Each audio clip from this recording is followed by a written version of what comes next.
Have you ever wondered what it feels like to step into a place where time has slowed down? Where the rhythm of life follows the quiet echo of centuries, instead of the rush of the present. In some corners of China, entire villages exist as if history decided to linger a little longer, brushing their stone walls and wooden beams with the dust of memory. These are not abandoned relics or lifeless ruins. They are homes, full of laughter, footsteps, and the warmth of people who still wake up to the sound of roosters, cook over wood fires, and live as though the world outside has little power to intrude. The first village I want to take you to feels like stepping directly into a painted scroll from the Ming Dynasty. At the edge of the Yellow Mountains, where peaks rise like the spines of ancient dragons and morning mist coils through the valleys, lies a place that has remained almost unchanged for centuries.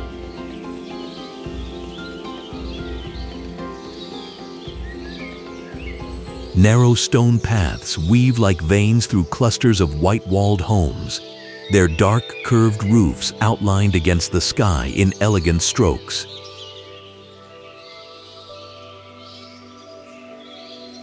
This is not the polished grandeur of a palace, nor the towering scale of imperial walls. Instead, it is an intimate world where families have lived quietly generation after generation, guarding traditions that would have slipped away elsewhere. As you approach, the faint reflection of the village shimmers on a still pond,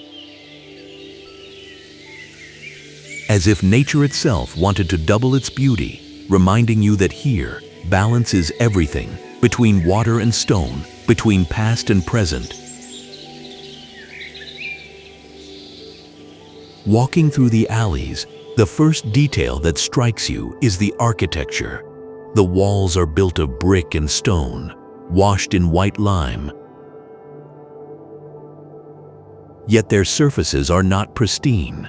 They are cracked, weathered, etched by time, and that makes them beautiful.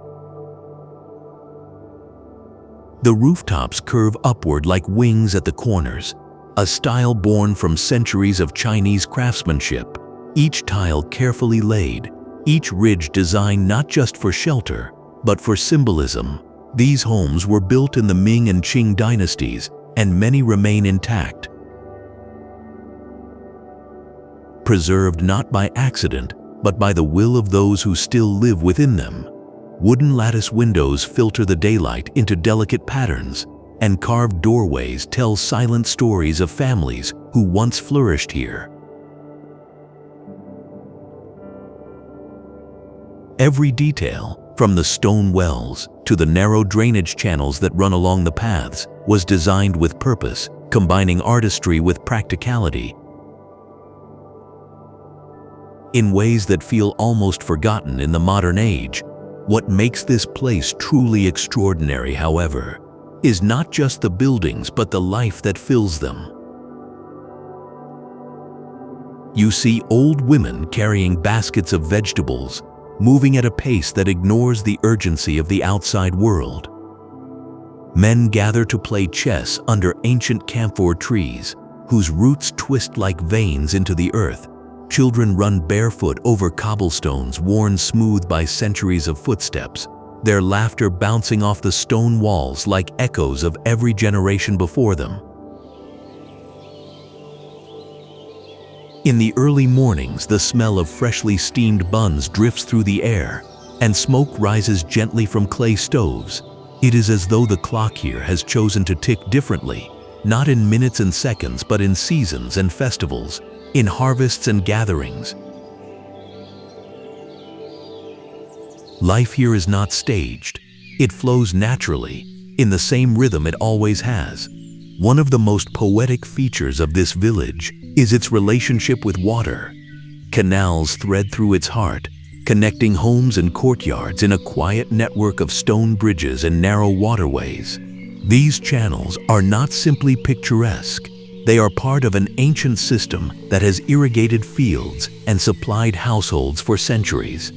As you walk beside them, you see reflections of white walls and dark roofs rippling softly on the surface, a mirror of the world above. Locals wash vegetables in the streams, their hands moving in practiced motions that seem almost like rituals, while children float paper boats just as their grandparents once did. At dusk, lanterns are hung along the banks, their glow scattering across the water, making it seem as though stars have descended to rest for a while. The bond between the village and its waterways is more than practical. It is spiritual, a quiet dialogue between people and nature. Cultural traditions here remain woven into daily life. Festivals bring out the sound of gongs and drums echoing against the mountains, and villagers wear garments embroidered with symbols passed down for generations. Ancestral halls stand proudly, not as relics, but as gathering places where family lines are remembered and honored. Inside these halls, incense coils burn slowly, filling the air with a haze that feels as ancient as the walls themselves. The rituals are not performed for tourists, though visitors sometimes watch. They are for the people, for the continuation of their connection to those who came before. This living continuity is what sets such villages apart. They are not monuments to the past, they are bridges carrying the past into the present, unbroken. And as night falls, the village transforms in a way that makes you feel as though you have slipped entirely out of time. The alleys grow quiet, lantern light flickers softly, and shadows stretch long across the cobblestones. You hear the croak of frogs in the ponds, the whisper of wind brushing over rooftops, and the occasional laughter spilling from a family courtyard. It is not the silence of emptiness, but the silence of a place at peace with itself. Standing there, you realize that this village does not try to be extraordinary. It simply is. Its survival, its beauty, and its rhythm are not efforts, but natural outcomes of lives lived in harmony with history. It offers a glimpse of what it means to live in a world where time is not an enemy but a companion. Leaving behind the quiet reflection of the pond and the curved rooftops silhouetted against the mist, the journey continues deeper into the folds of China's ancient landscape. Here, in a place where river bends curl like brushstrokes across a canvas, another village rests along the banks, its wooden houses leaning out over the water as though eager to watch their own reflections. The Tuo River flows steadily through it, carrying with it the history of traders, poets, and travelers who have crossed these waters for centuries. This village feels different from the one before, yet equally timeless. Its presence is more dramatic, its stilted houses clinging to the riverbanks like lanterns suspended between earth and water. The first sight of them, their wooden frames glowing in the sunlight, feels like a dream sketched in motion. You can almost hear the centuries whispering in the creak of the timber beams. The architecture here tells a different story, one born from both necessity and artistry. The houses rise on wooden stilts, their foundations anchored firmly into the stone beneath, protecting families from floods while opening them up to the rhythm of the river. These homes, with their wooden balconies overlooking the water, invite you to pause and imagine what daily life has been like for generations. Fishermen still cast their nets at dawn, their figures silhouetted against the misty river, while women hang colorful fabrics out to dry, the textiles swaying softly in the breeze. Lanterns dangle from the eaves, their red glow reflected in the rippling current at night. Every detail here is both practical and poetic, shaped by the demands of nature and enriched by the creativity of those who built it. As you walk through the stone-paved streets that twist through the heart of this place, you notice how seamlessly history still clings to each corner. There are watchtowers built long ago to guard against invasions, now standing as quiet reminders of battles the village once endured.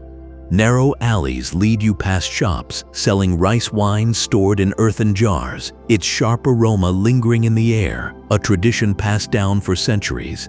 On some walls, faded murals remain, painted with stories of myths and ancestors, their colors dulled but their spirits still alive. Life moves here at a slower pace, as though the river itself dictates the flow of time. Merchants shout softly in the markets, children chase dogs through the lanes, and somewhere, an old man plucks the strings of a lute, his music drifting like a memory across the rooftops. What deepens the magic of this village is its connection to culture and legend.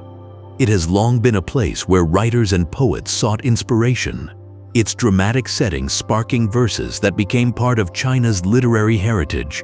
The stilt houses and bridges have been inked countless times in poems, their beauty described as reflections of both nature's grandeur and human resilience.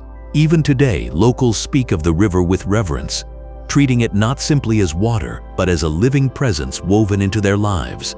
During festivals, the banks come alive with dragon dances, drums echoing off the hills, and boats adorned with lanterns drifting like glowing spirits across the current.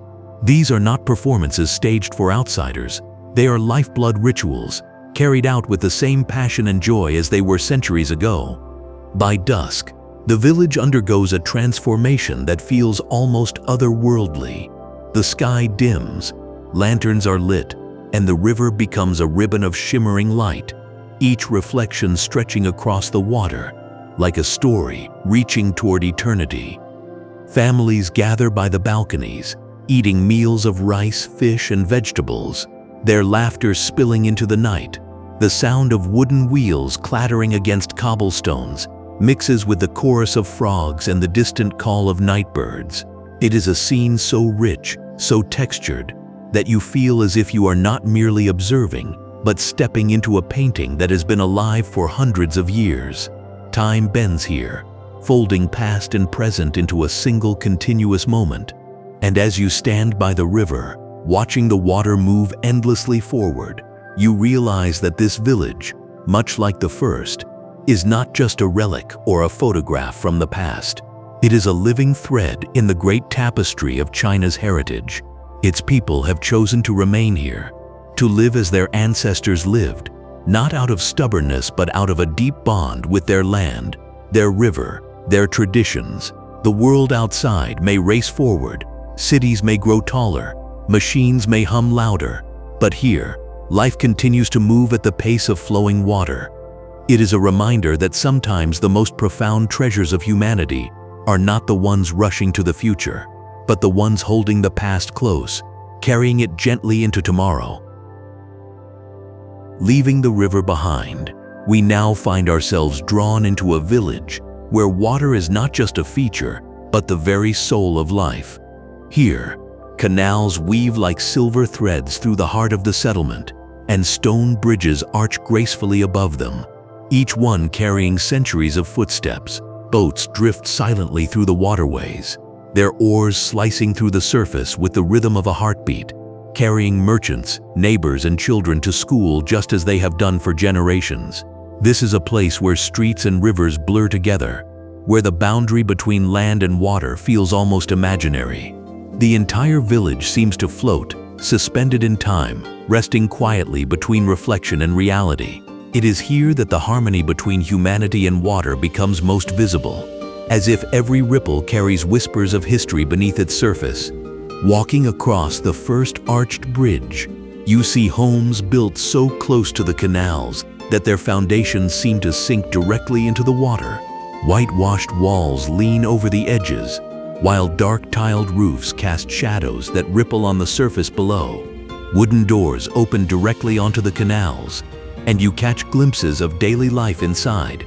A woman cooking by a clay stove, the faint clatter of bowls being set for a meal, the laughter of children spilling into the water's reflection. Some homes even have stone steps leading straight into the canal, where villagers wash vegetables, rinse clothes, or simply sit to let their hands skim the surface. Unlike the grand riverside village we just left, this place is quieter, softer, as if the world has decided to whisper here instead of sing. What makes this village remarkable is its endless network of bridges. Each one is unique, some small and narrow, with only enough room for two people to pass shoulder to shoulder. Others grand and arching, spanning the canals with elegance born of centuries-old craftsmanship. Stone balustrades are worn smooth by the touch of countless hands, and beneath them boats glide silently like shadows. Standing on one of these bridges at dawn, you might see the mist rise from the water, softening the outlines of homes and trees, turning the entire village into something dreamlike. By night, lanterns hung along the canals reflect in the water, creating the illusion of a sky beneath your feet, where stars flicker both above and below. It is a kind of beauty that feels both fragile and eternal, impossible to replicate anywhere else. As you wander deeper, you begin to realize that the canals are not only a source of beauty, but also a thread of survival. For centuries, they have connected the villagers to trade routes, carrying goods and ideas along their currents. Grain, silk, tea, and pottery once flowed through these waterways, and even today, small shops still sell items crafted in the same way they were hundreds of years ago. You might step into a dimly lit workshop and see a craftsman shaping clay into bowls, his hands moving with the certainty of someone who learned the skill not from books, but from watching his father and grandfather. Or you might hear the tapping of a woodworker's mallet, shaping beams for repairs on a centuries-old home. These trades are not tourist attractions. They are lifelines, quietly sustaining a way of life that endures in balance with the past. Festivals here transform the village into something almost unreal. Boats decorated with lanterns and flowers drift down the canals like floating gardens of light, and the sound of gongs and drums rolls through the narrow lanes. Villagers wear traditional clothing, their sleeves embroidered with patterns that hold meanings passed down through families. Songs rise into the night, carried on the water's echo, and children run with sparklers across the bridges, their laughter mingling with the crackle of fireworks reflected in the canals. It is a reminder that while life here is slow, it is not silent. The heart of the village beats in rhythm with its people, alive with moments of joy and celebration that anchor it to the present even as it carries the past. And when the festival ends, when the drums quiet and the lanterns drift out into the darkness, the village returns to its timeless calm. You hear the faint sound of an oar dipping into water, the call of a bird settling into the night, and the rustle of wind through willow trees that bow gently toward the canals. The houses stand still, their shadows stretching into the water, and the bridges keep their silent vigil. In these moments, you begin to understand why such places endure. They are not clinging desperately to history, nor are they resisting change with bitterness.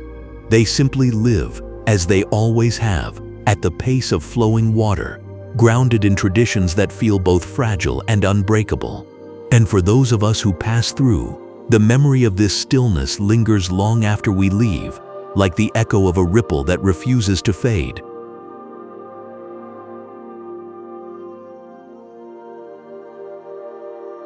From the gentle waterways and arched bridges, the journey now leads us into the mountains, where stone cliffs rise like walls built by giants, and valleys stretch in silence beneath them.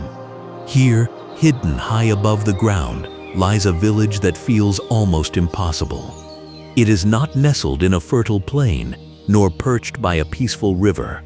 Instead, it clings to the face of a mountain, carved into rock itself, as though its very existence is a challenge to nature. For centuries, it was cut off from the world, reachable only by climbing narrow, perilous steps that wound along the cliffs. The people who lived here endured isolation, surviving by farming small plots of land and raising animals in the thin mountain air. To stand here is to feel not just the weight of time, but the strength of human determination pressed into every stone. The homes of this village are built from the same rock that surrounds them, blending into the cliff face so seamlessly that from a distance they appear to be part of the mountain itself.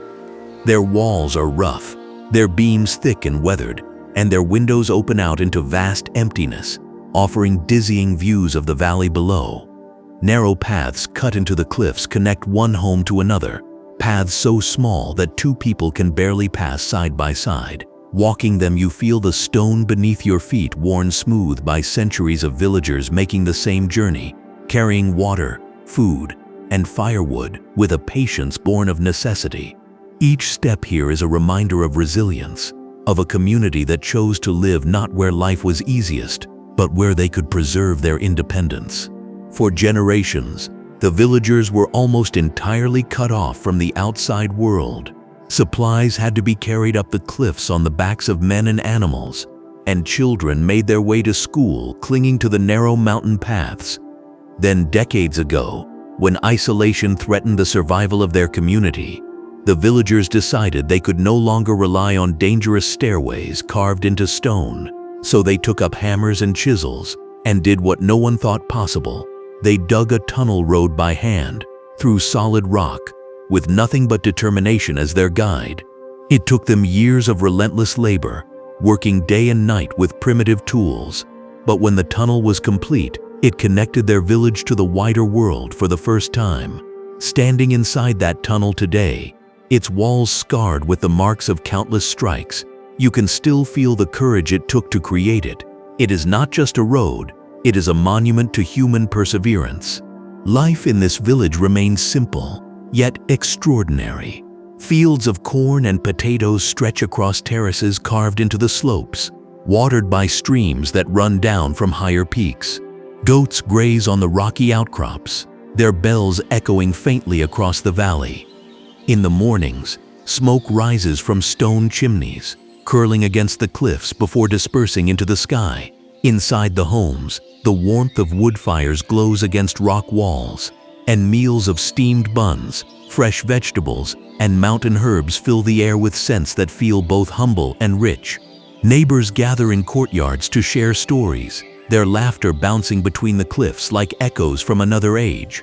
Though the tunnel has brought access to the modern world, the villagers still live in rhythm with the land, holding on to the traditions that have defined them for centuries. There is a quiet heroism in the way life continues here. The villagers did not build their tunnel to abandon their way of living, but to preserve it. The outside world may bring conveniences, but the heart of the community beats in the same way it always has, in the sound of tools striking stone, in the rhythm of planting and harvesting, in the songs sung at festivals under the wide mountain sky. During celebrations, drums echo through the cliffs, and dances unfold in the courtyards, movements that carry with them the stories of ancestors who first carved a home into the rock. These traditions, passed down without interruption, give the village a sense of timelessness that even modern roads cannot erode. At night, when the stars emerge over the mountains, the village glows faintly with lanterns, their light pooling softly against the stone. The cliffs rise around it like silent guardians, and the tunnel that once represented a daring dream now rests quietly, as if it has always been part of the mountain. You stand on the edge, looking out into the valley, and you realize this place is more than a village. It is a testament to human will, to the courage of people who refuse to disappear, to the strength of a community that carved its survival into stone. In a world where speed and convenience are worshipped, this village teaches a different lesson, that sometimes the greatest triumph is not in rushing forward, but in holding on, in carving a path with your own hands and walking it together, step by patient step.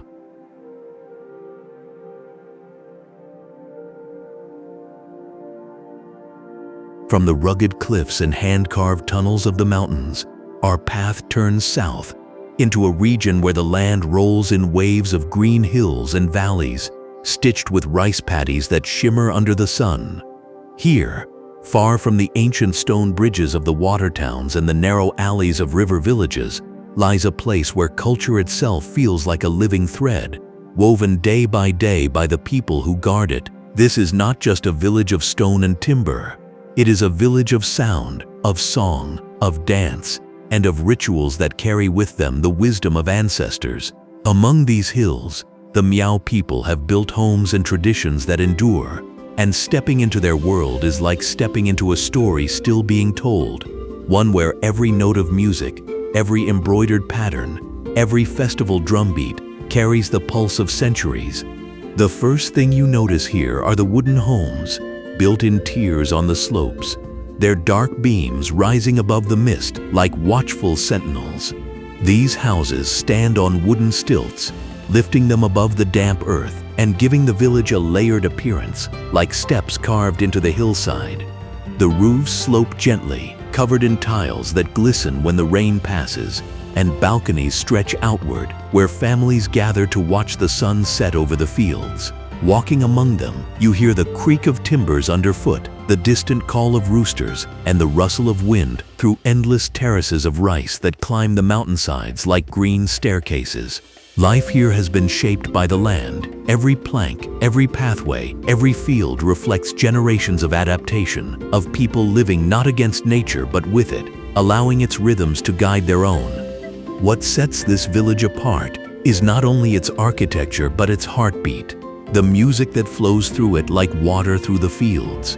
The Meow people are known for their songs, sung in voices that rise and fall like the hills themselves, echoing across the valleys in harmonies that feel older than the language they carry. During the day, you might hear women singing as they work in the fields, their voices weaving together in choruses that speak of love, loss, and the beauty of the land.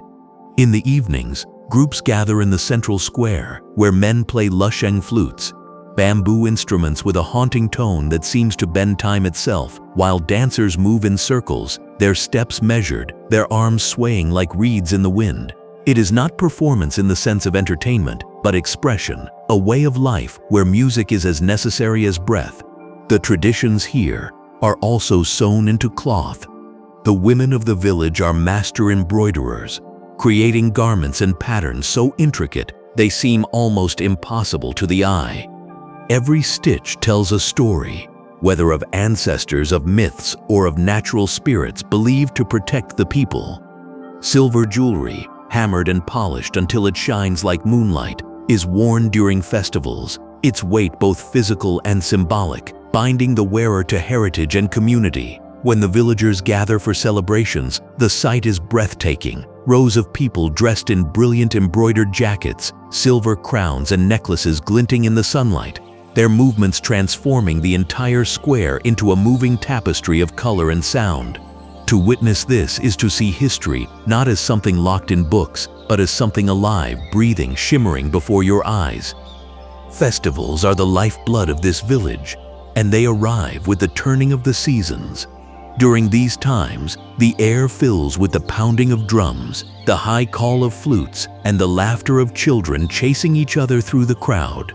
Young men and women sing antiphonal love songs, exchanging verses that test wit and charm, while elders watch with knowing smiles, remembering when they once stood in the same square. Rituals honoring ancestors unfold with solemnity, incense rising into the air like a bridge between the living and the dead. Bulls are led into the arena for traditional contests, while feasts of sticky rice, fresh vegetables, and rice wine bring the entire community together in shared joy. These gatherings are not spectacles staged for outsiders.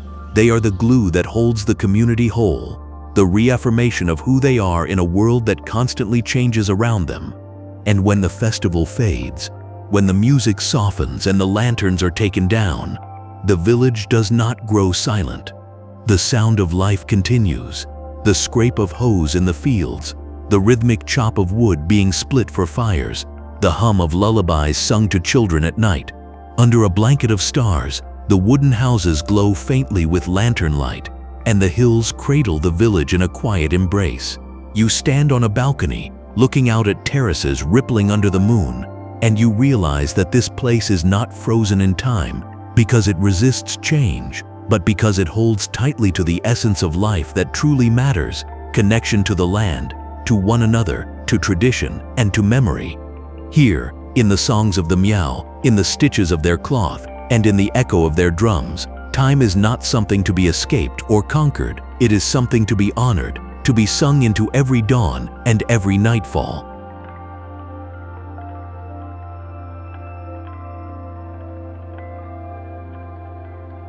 As the music of the Meow Hills fades into memory, the road carries us further into the heart of southern China, where mist clings to the ridges and valleys cradle entire worlds of tradition.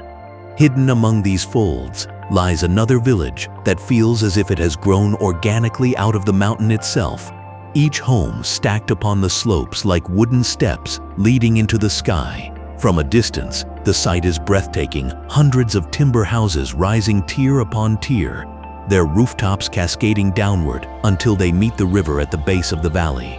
It is a landscape so precise and harmonious that it feels almost designed, yet every detail is the result of generations adapting to the land, building not only for shelter but for community. This village belongs to the Dong people, and stepping into it feels like entering a living theater where wood, water, and song take center stage. The first impression here is the dominance of wood.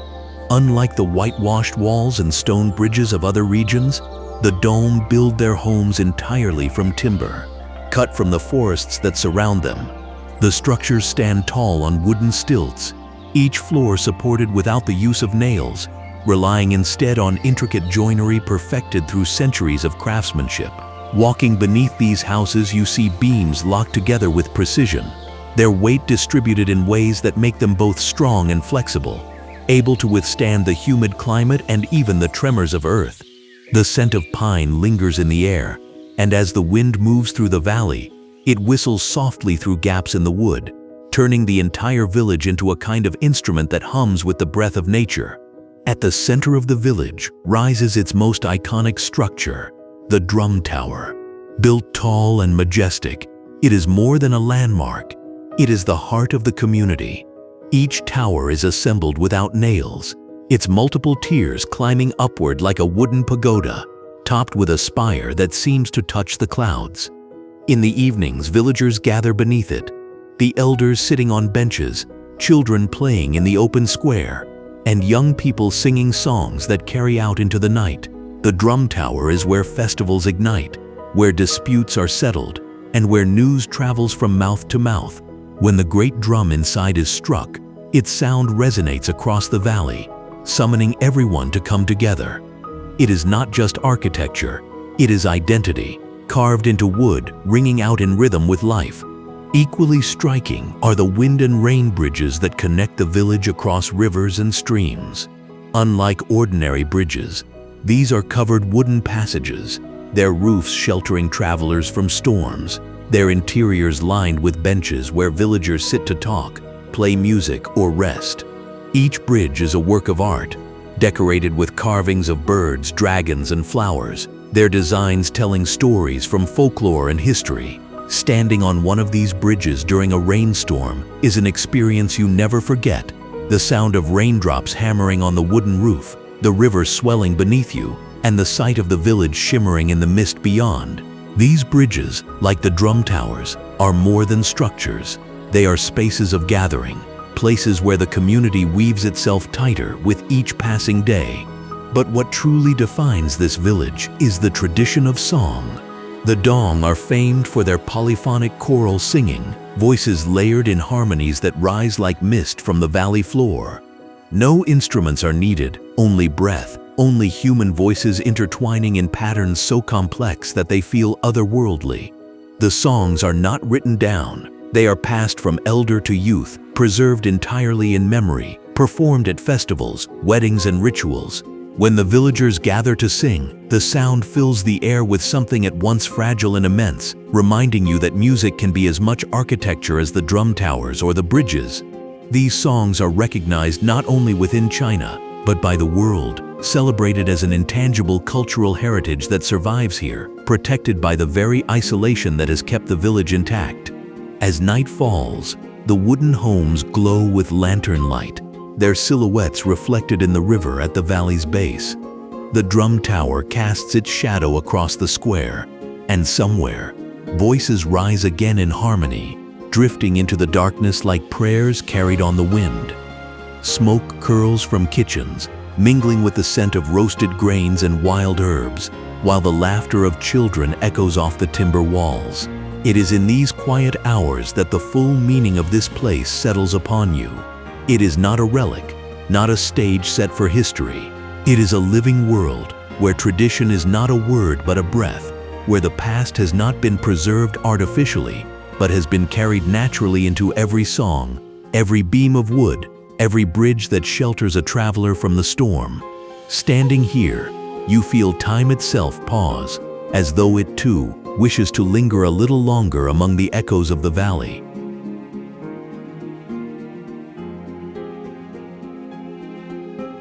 From the echo of wooden songs rising through the Dong valleys, we drift eastward, toward a land where water flows like ink across a painter's scroll, and gardens bloom in harmony with bridges and stone paths. Here lies a village that scholars once called the heart of Elegance, a place where the literati of dynasties long past came to seek stillness, write poetry, and cultivate gardens that mirrored their philosophies. Unlike the mountain settlements where survival carved resilience into every rock, this place feels designed for contemplation, a marriage of architecture, nature, and human thought. As you step onto its cobblestone lanes, lined with willows that bow toward canals, you sense immediately that this is not just a village of homes but a living poem, one that has been whispered through centuries of quiet refinement. The canals here are narrow, winding like brushstrokes between whitewashed houses with dark tiled roofs. Boats drift silently along, their oars barely breaking the surface, while stone arch bridges rise gracefully above them, connecting one neighborhood to another.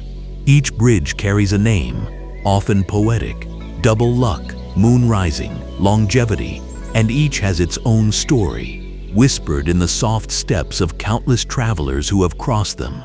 Walking across one of these arches, you feel suspended between water and sky, the reflections beneath you doubling the world into something dreamlike. Along the banks, you glimpse courtyards opening into small gardens where bamboo rustles gently, where lotus flowers drift in still ponds, where rock formations are arranged not for grandeur, but for balance. It is here that the scholar's mind found peace, where inkstones were set upon tables, brushes dipped, and verses composed to honor the simplicity of life. The houses themselves are works of quiet artistry. Their walls rise in white, but it is the woodwork that captures your gaze. Latticed windows carved with patterns of plum blossoms and cranes, doors etched with characters that speak of fortune and longevity. Inside, open courtyards invite the sky into the home, allowing rain to fall into central wells, symbolizing both purity and renewal. These courtyards are not simply functional. They are spaces where families gather, where tea is poured, where conversations drift into the night. On shelves, porcelain vases gleam softly in the lantern light, and scrolls of calligraphy hang from beams, their ink strokes flowing with the same rhythm as the canals outside. The entire design reflects a philosophy that beauty is not in excess but in balance, that harmony between nature and humanity is the truest form of wealth. As you wander, you notice the rhythm of daily life here, a rhythm that has persisted through centuries of dynasties and revolutions. Old men sit by the canal's edge, fishing in silence, their lines dropping into reflections of the sky. Women rinse vegetables in the water, their movements unhurried, precise, as though following a ritual as old as the canals themselves. In the marketplaces, the scent of steamed buns mingles with the fragrance of jasmine tea, while shopkeepers arrange displays of silk, their patterns shimmering like flowing rivers. Children chase each other over bridges, their laughter mixing with the low call of boatmen steering through the narrow channels. Life unfolds slowly here, not as a performance for outsiders, but as an unbroken continuation of what it has always been: simple, enduring, timeless. This village has long inspired poets, painters, and thinkers. Many of China's most treasured verses were born from moments of quiet here, from watching moonlight spill across the water, from hearing the faint pluck of a chin echo across the canal at dusk. Gardens were designed as living metaphors, with every stone, every tree, every curve of a path chosen to reflect harmony between heaven and earth. To walk in such a garden is to feel as though you are moving through a painting, each turn revealing a new composition, a new balance of shadow and light, reflection and form. These places were not built for display but for meditation, for reminding those who wandered within them that true beauty lies in stillness, and that stillness itself can be a form of wisdom. When night falls, the canals reflect lantern light like strings of fire scattered across dark water. The bridges become silhouettes against the glow, and the houses seem to lean closer, as if listening to the quiet murmur of the river. Somewhere, in the distance, the faint notes of a flute drift into the night, carried by the breeze, mingling with the sound of water lapping against stone. You stand on the edge of a bridge, watching your reflection flicker and blur, and you realize that this place is not preserved simply because of its architecture or its gardens. It endures because it embodies an idea that life can be lived slowly, that harmony with the world is more valuable than speed, that beauty lies not in progress alone but in memory, in balance, in continuity. And as you leave the bridge, lantern light swaying gently above you, you carry with you not just the image of this village, but its philosophy, one whispered to every visitor willing to pause and listen. As the soft glow of lanterns fades from the canal village, the road winds northward, climbing steadily into the embrace of mountains that seem carved for fortresses rather than homes.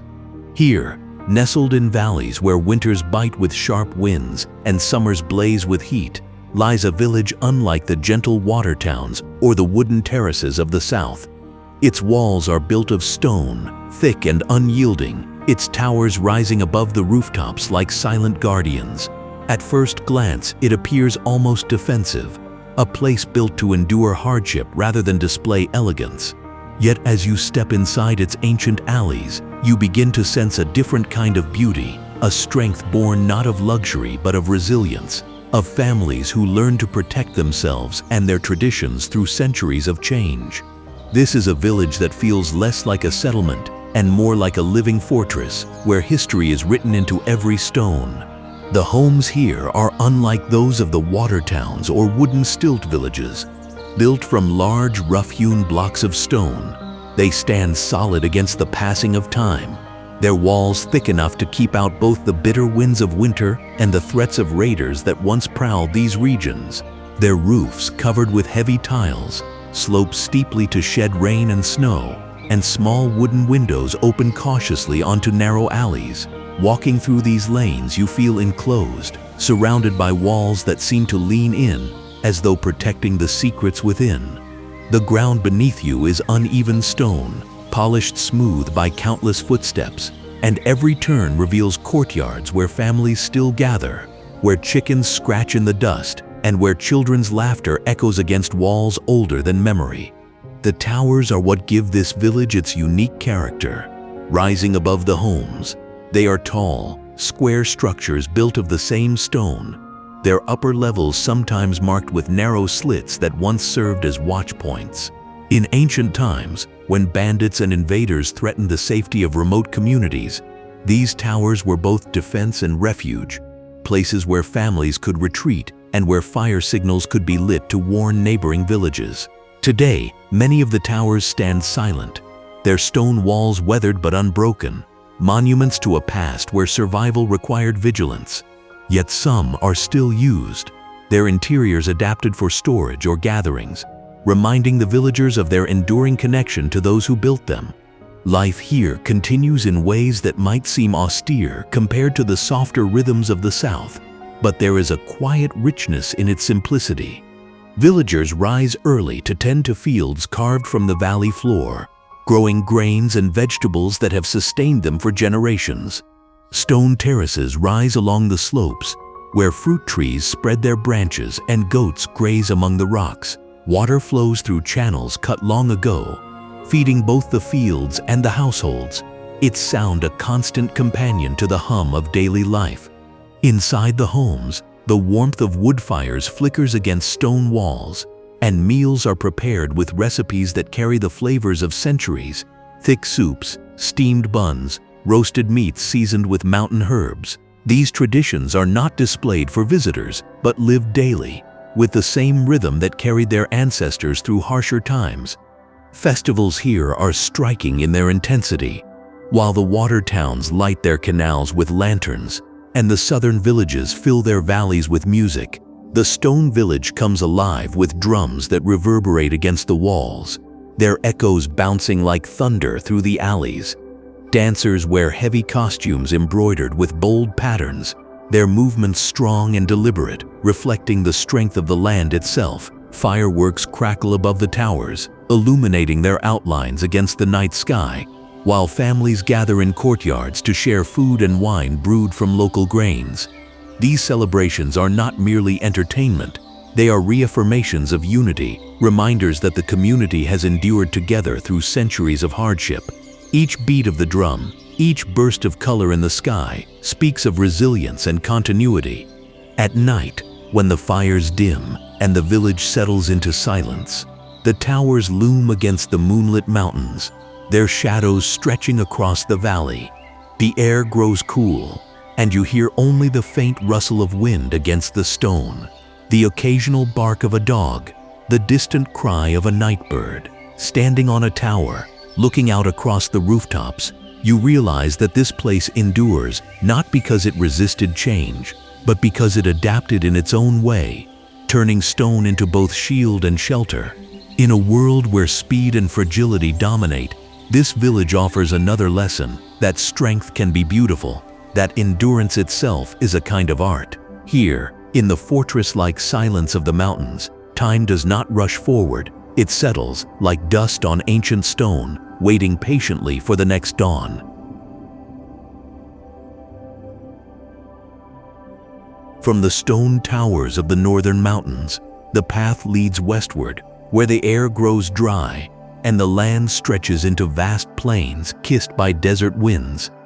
Here the villages wear a different face, not whitewashed walls beside canals, nor wooden towers in green valleys, but earth itself molded into shelter, sun-baked bricks standing firm against centuries of sand and storm.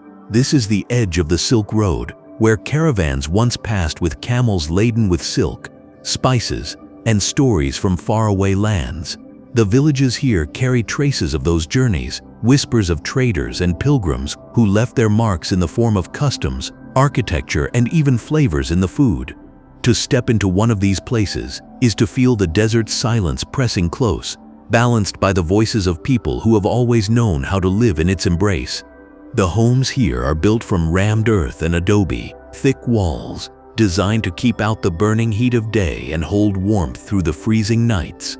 Their surfaces glow in shades of ochre and sand, blending so naturally with the desert that at times the village seems to rise out of the earth itself. Flat rooftops serve as additional living space where families dry grains, hang laundry, or sit under the stars to escape the summer heat. Walking through the narrow lanes, you feel the dust underfoot, see carved wooden doors that have stood for centuries, their patterns simple yet elegant, worn smooth by generations of hands. These houses are not fragile. They endure storms, winds, and the passing of dynasties, their strength drawn from the very earth that surrounds them. Life here is tied closely to the rhythm of the desert. Water, precious and rare, flows through channels dug long ago, bringing life to fields of wheat, melons, and cotton that stretch beyond the village walls. Wells dug deep into the earth are guarded carefully, for each drop sustains not only crops but the people themselves.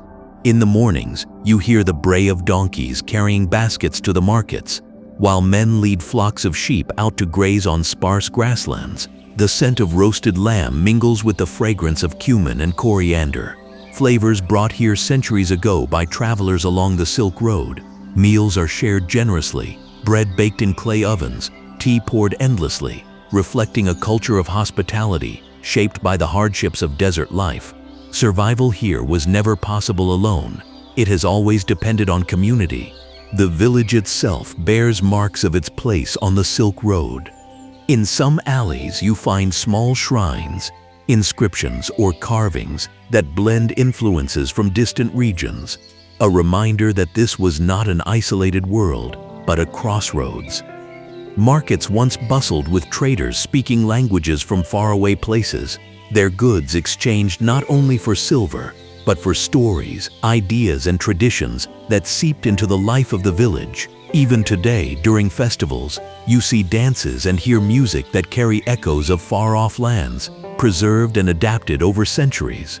Women wear embroidered garments with patterns drawn from both local traditions and foreign influence, and instruments like drums and stringed lutes fill the air with melodies that speak of both desert endurance and distant journeys.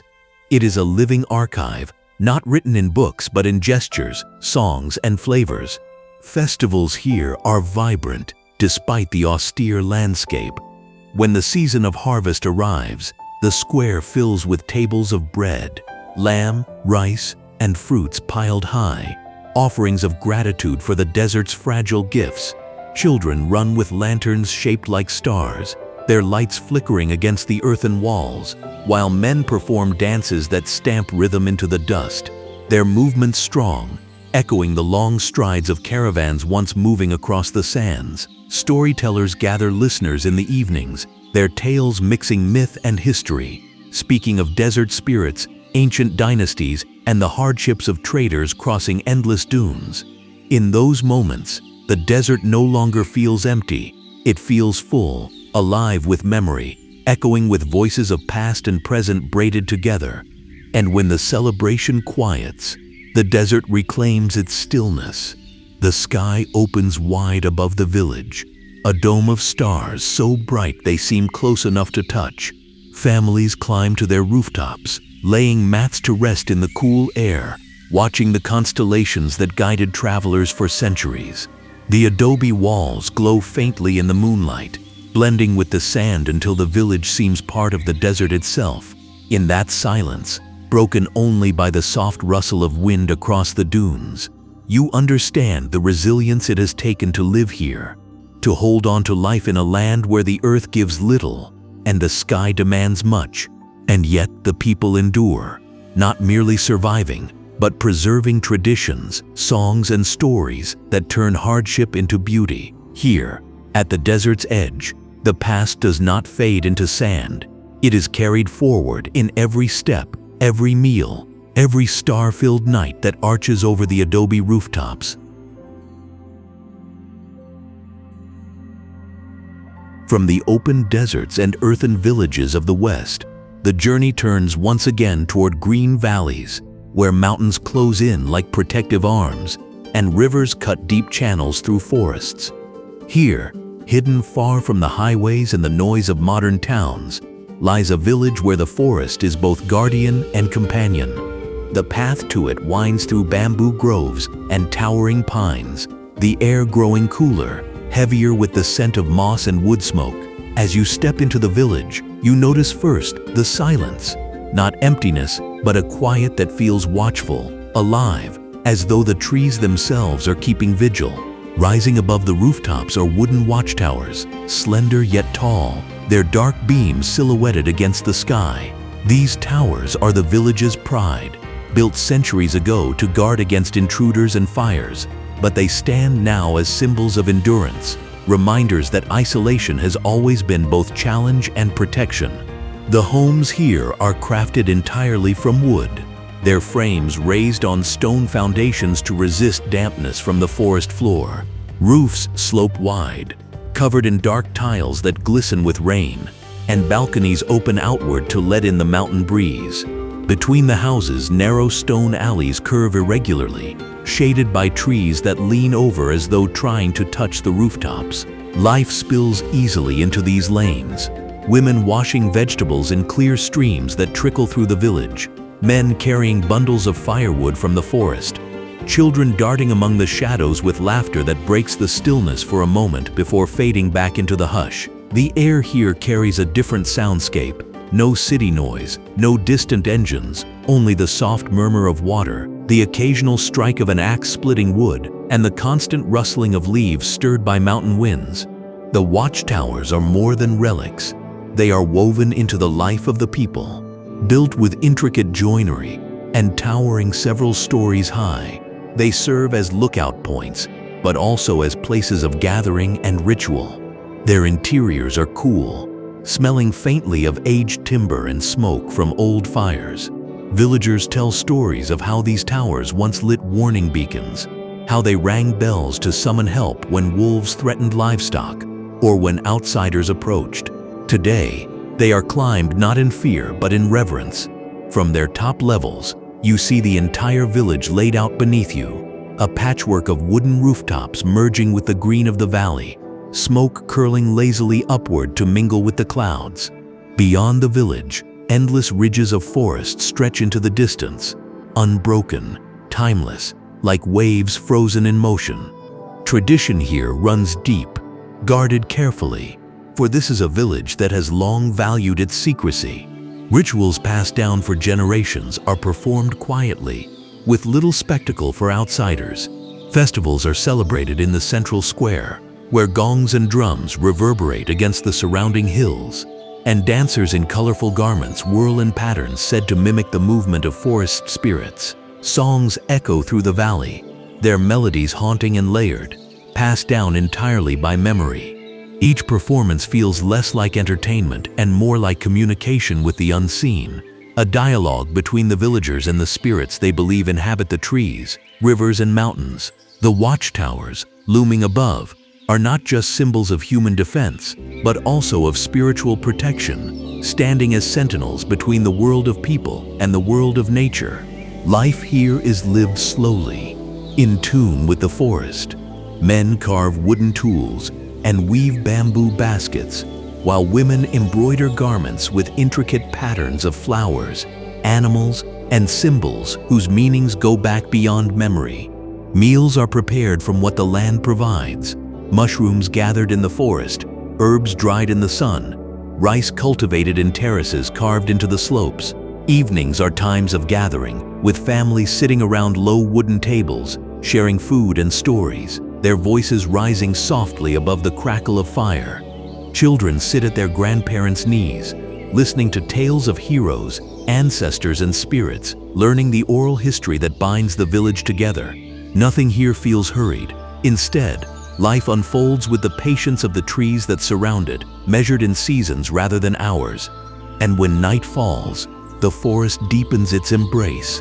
The watchtowers rise like dark silhouettes against the starlit sky, their forms blending with the treetops, while lanterns glow faintly from wooden balconies below. The sound of insects swells, mingling with the steady rush of the river at the valley's edge. Looking out from one of the towers, you feel as though you are suspended between two worlds, the human world below, lit by fire and lantern, and the endless wilderness beyond, stretching into shadow. It is a reminder that this village survives not because it shuts itself off, but because it has always lived in harmony with the forest that protects it. Here, time is not frozen. It is woven carefully into every beam, every stitch of cloth, every ritual drumbeat. And in the quiet of the valley night, you understand why the villagers guard their traditions so fiercely, because they are not merely customs, but the very lifeblood of their identity, carried forward in whispers, in songs, and in silence. From the shadowed watchtowers of the forested valley, the journey bends southwest, into a land where water is never far from earshot. The sound of it begins softly, a trickle over rocks, the whisper of a stream beside the path, before it swells into the roar of cascades plunging from high cliffs. Here, rivers thread through valleys with a vigor that shapes both land and life, and villages rise at their banks like companions to the water. This is a place of bridges and towers, of wooden homes perched beside rushing currents, where waterfalls are not just scenery but spirit. The people who live here have long believed that water carries the voice of the ancestors, its music echoing through time, binding them to the land.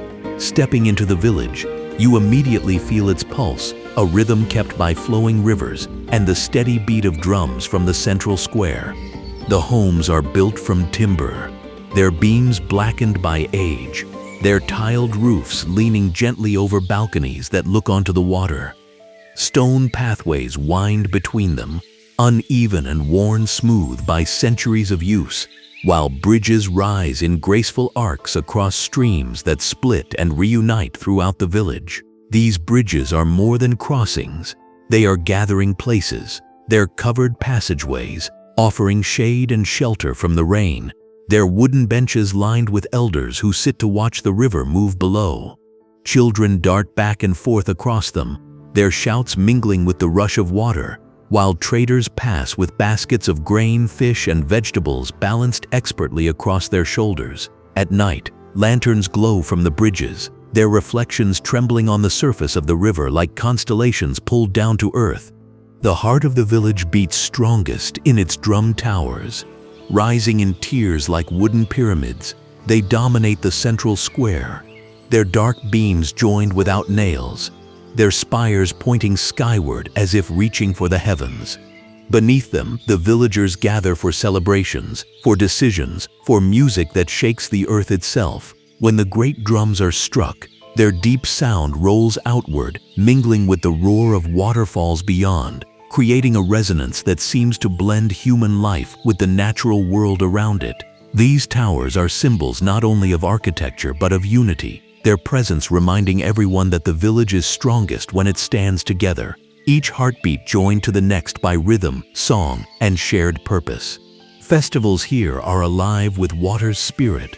On certain days, villagers dress in brilliant garments embroidered with silver thread, their patterns catching the light as they dance beside the riverbanks.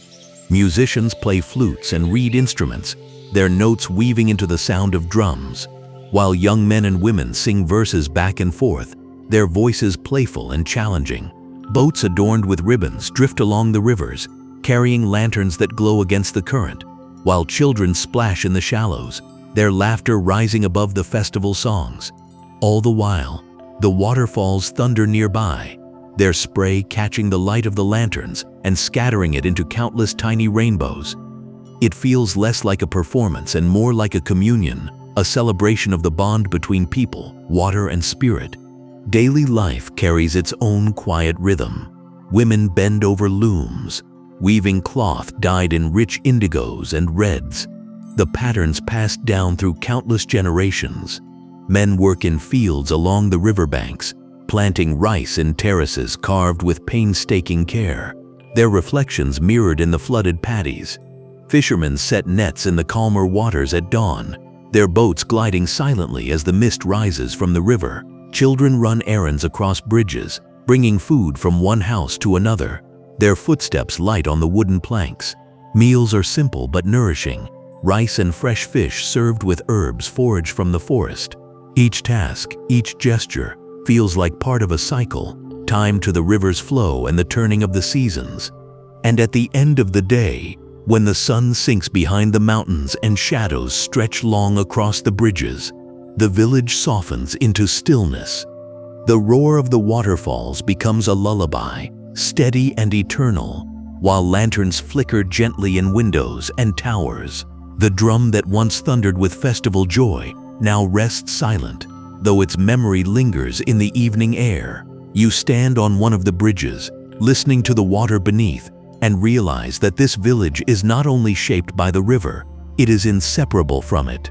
Here, time itself feels like water, flowing forward, yet always circling back, carrying with it the voices of those who came before and the dreams of those who will follow.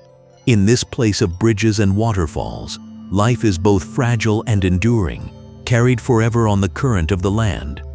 From the rivers and bridges where waterfalls sang through the valleys, the road narrows, winding into a landscape that feels otherworldly.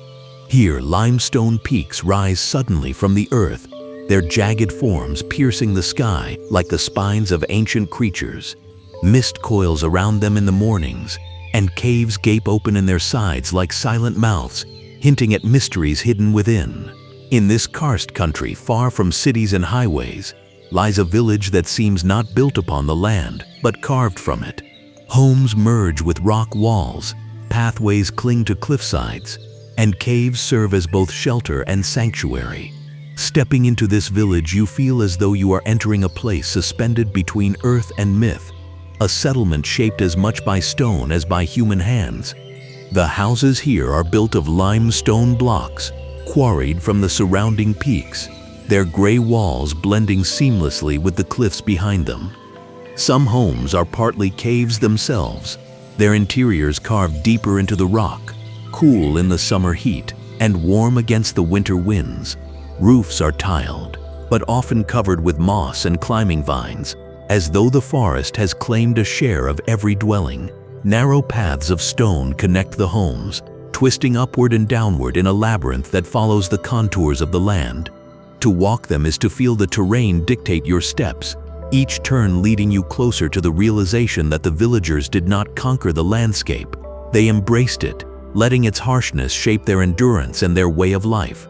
Caves here hold special significance, not only as extensions of homes but as sacred spaces. Some serve as storage chambers for grain and tools. They're air-dry and constant. Others are used for gatherings, their natural acoustics amplifying voices and song until they seem to resonate with the mountain itself. Certain caves are regarded with reverence, believed to house spirits or ancestors, and rituals are performed within them under the glow of firelight. Standing inside one, the walls dripping faintly with moisture, you hear the echo of footsteps and voices reverberating into endless chambers, and it feels as though you are surrounded by the whispers of centuries. The line between human space and natural space is blurred here. One flows into the other, inseparable, eternal. Life in the karst village is simple yet demanding. The land is rocky, so fields are carved into terraces wherever soil can be gathered. Small plots where rice, corn, and vegetables cling stubbornly to the earth. Goats graze on the sparse grass between stones, their bells ringing faintly through the valley. Water trickles down from springs hidden among the cliffs, collected carefully in stone basins and distributed through channels dug long ago. Villagers rise early, their voices carrying across the rocks as they begin their work, and by midday the air fills with the sound of chisels, hammers, and laughter carried up the slopes. Meals are prepared with ingredients grown or foraged nearby. Wild herbs, mushrooms gathered from shaded groves, fish caught in underground streams that flow unseen through the karst. Every bite, every gesture speaks of adaptation, of a people who learn to live with the stone rather than against it. Festivals here are unforgettable. They often take place in the natural amphitheaters of the karst, where peaks encircle open valleys like a crown. Drums are beaten until their sound reverberates off the cliffs, creating echoes that roll endlessly into the distance. Men and women dress in garments embroidered with vivid colors, their patterns inspired by the jagged peaks and the winding rivers that cut through them. Dancers move in circles, their steps steady and strong, while singers lift their voices into harmonies that seem to blend with the echoes of the caves. Fireworks burst against the black silhouette of limestone towers, their light scattering briefly across the cliffs before vanishing into shadow. In those moments, the entire landscape seems alive, responding to the pulse of human celebration.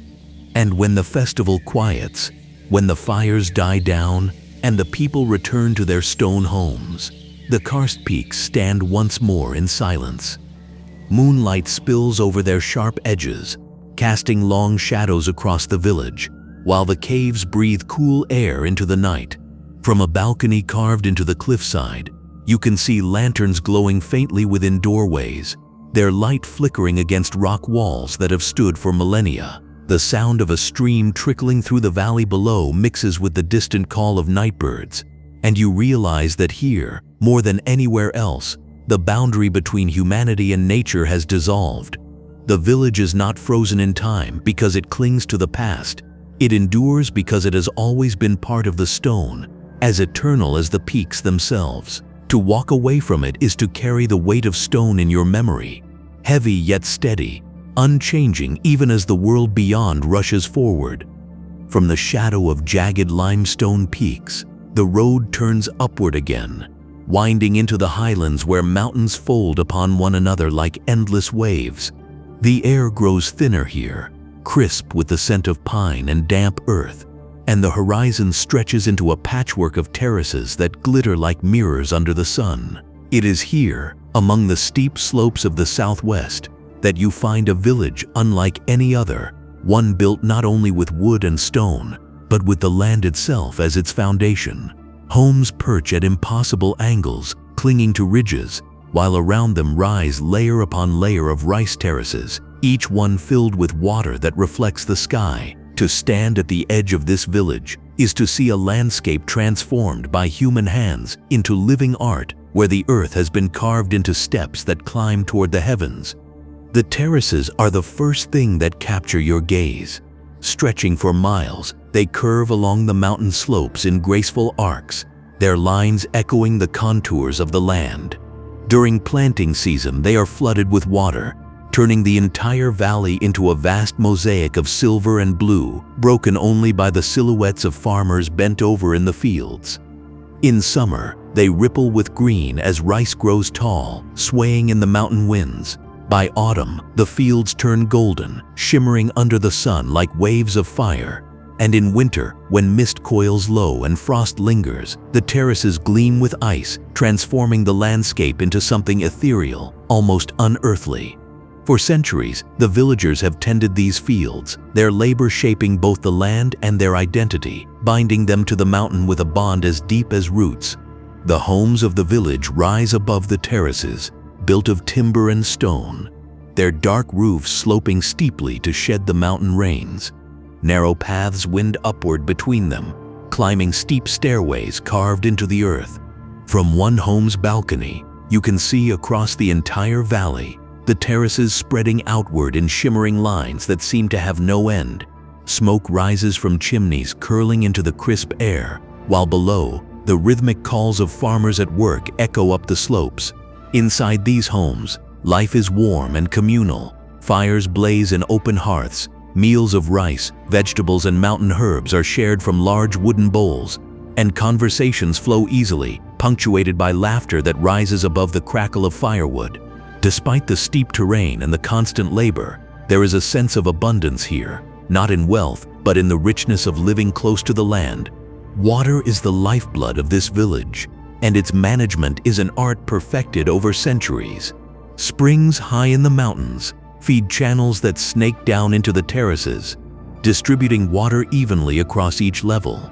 These irrigation systems are maintained communally, with every family contributing to their care. For the success of the terraces depends on unity. The sound of water trickling through bamboo pipes and stone channels is ever present, a gentle music that blends with the calls of birds and the rustle of rice stalks. It is said that the villagers read the water like others read books, watching its flow, listening to its tone, knowing instantly when something is wrong. This intimacy with water is what makes survival possible here, where steep slopes and thin soil might otherwise resist cultivation. Festivals in this village are inseparable from the terraces themselves. When planting is complete, when harvest is gathered, the people come together to celebrate not only the bounty of the land, but their bond with it. Drums echo across the mountains, and dances unfold in the village square. The performers wearing embroidered garments that shine with brilliant colors against the muted earth tones of the terraces. Songs rise into the air, verses telling stories of ancestors who first carved the fields, of gods who bless the waters, of the unity that sustains the community. At night, lanterns are floated on the flooded terraces, their reflections shimmering in endless ripples, transforming the mountains into a sea of stars mirrored in water. In these moments, the entire village seems to dissolve into light, rhythm, and memory, as though the mountain itself were joining in the celebration. And when dawn returns, the terraces once again reveal their quiet beauty.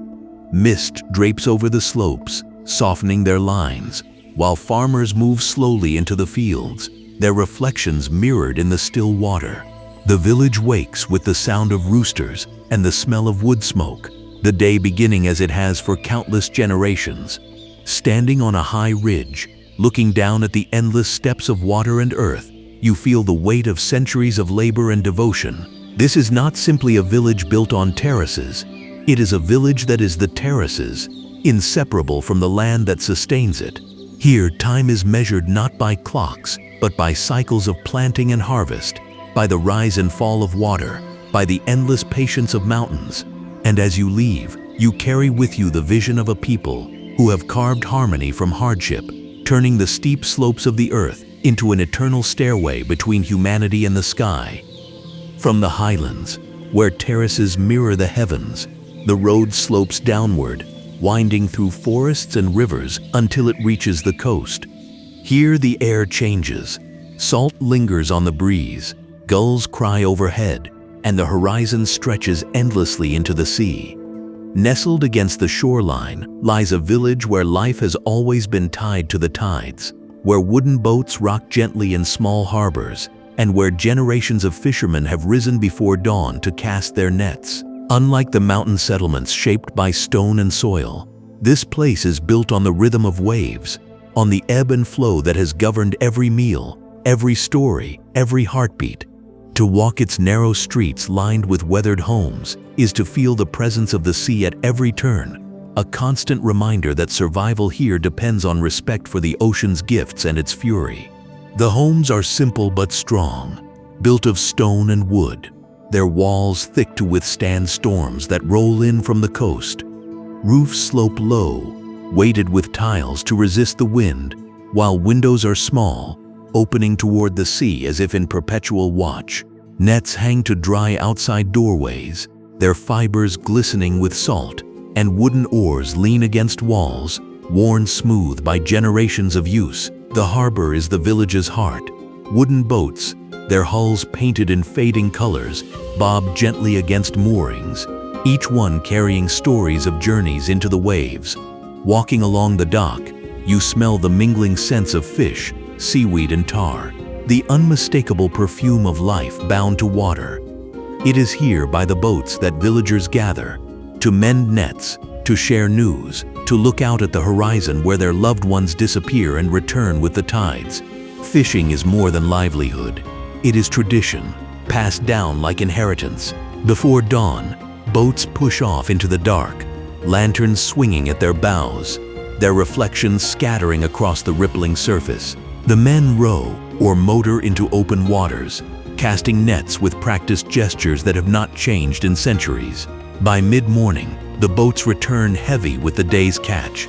Silver fish glinting in the sun, baskets filled with shrimp, crabs clattering against wooden sides. On shore, women and children wait, ready to sort, clean and prepare the catch for markets or for the evening meal. The cycle repeats daily, with each tide dictating the rhythm of work and rest. In these motions, steady and unbroken, you see the continuity of generations, the unspoken knowledge of the sea carried silently from one set of hands to the next. The sea shapes not only the labor, but also the culture of the village.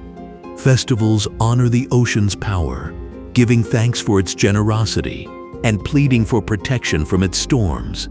During these times, the entire community gathers at temples built on headlands, their incense smoke rising into the wind, carrying prayers toward the horizon. Statues of sea deities are paraded through the streets, their bright colors contrasting with the gray of stone houses, before being brought to the shore, where offerings of rice, wine, and fruit are placed at the water's edge.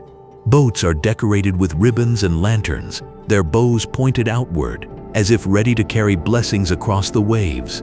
At night, the sea glows with firelight, drums beat steadily against the surf, and dancers move in arcs that mimic the rolling of waves. These rituals are not pageantry, they are survival, the acknowledgement of a bond between people and sea that has always been both tender and dangerous.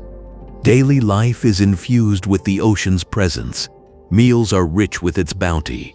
Fish stewed with ginger, crabs steamed and eaten with rice, seaweed dried and added to soups. Children grow up with the taste of salt in their mouths, their games played along the shoreline, their ears filled with the crash of waves. Women weave baskets for carrying fish, their fingers moving quickly as they talk and laugh, while elders repair nets with patient precision, their eyes clouded but their hands sure. Stories of storms and near misses at sea are told again and again, each retelling sharpening their lessons for the next generation. And in quiet moments, when the tide pulls out and the shoreline glistens with wet sand, villagers walk slowly along the beach, gathering shells and seaweed, their footprints washed away as quickly as they are made. At night, the sea is never silent.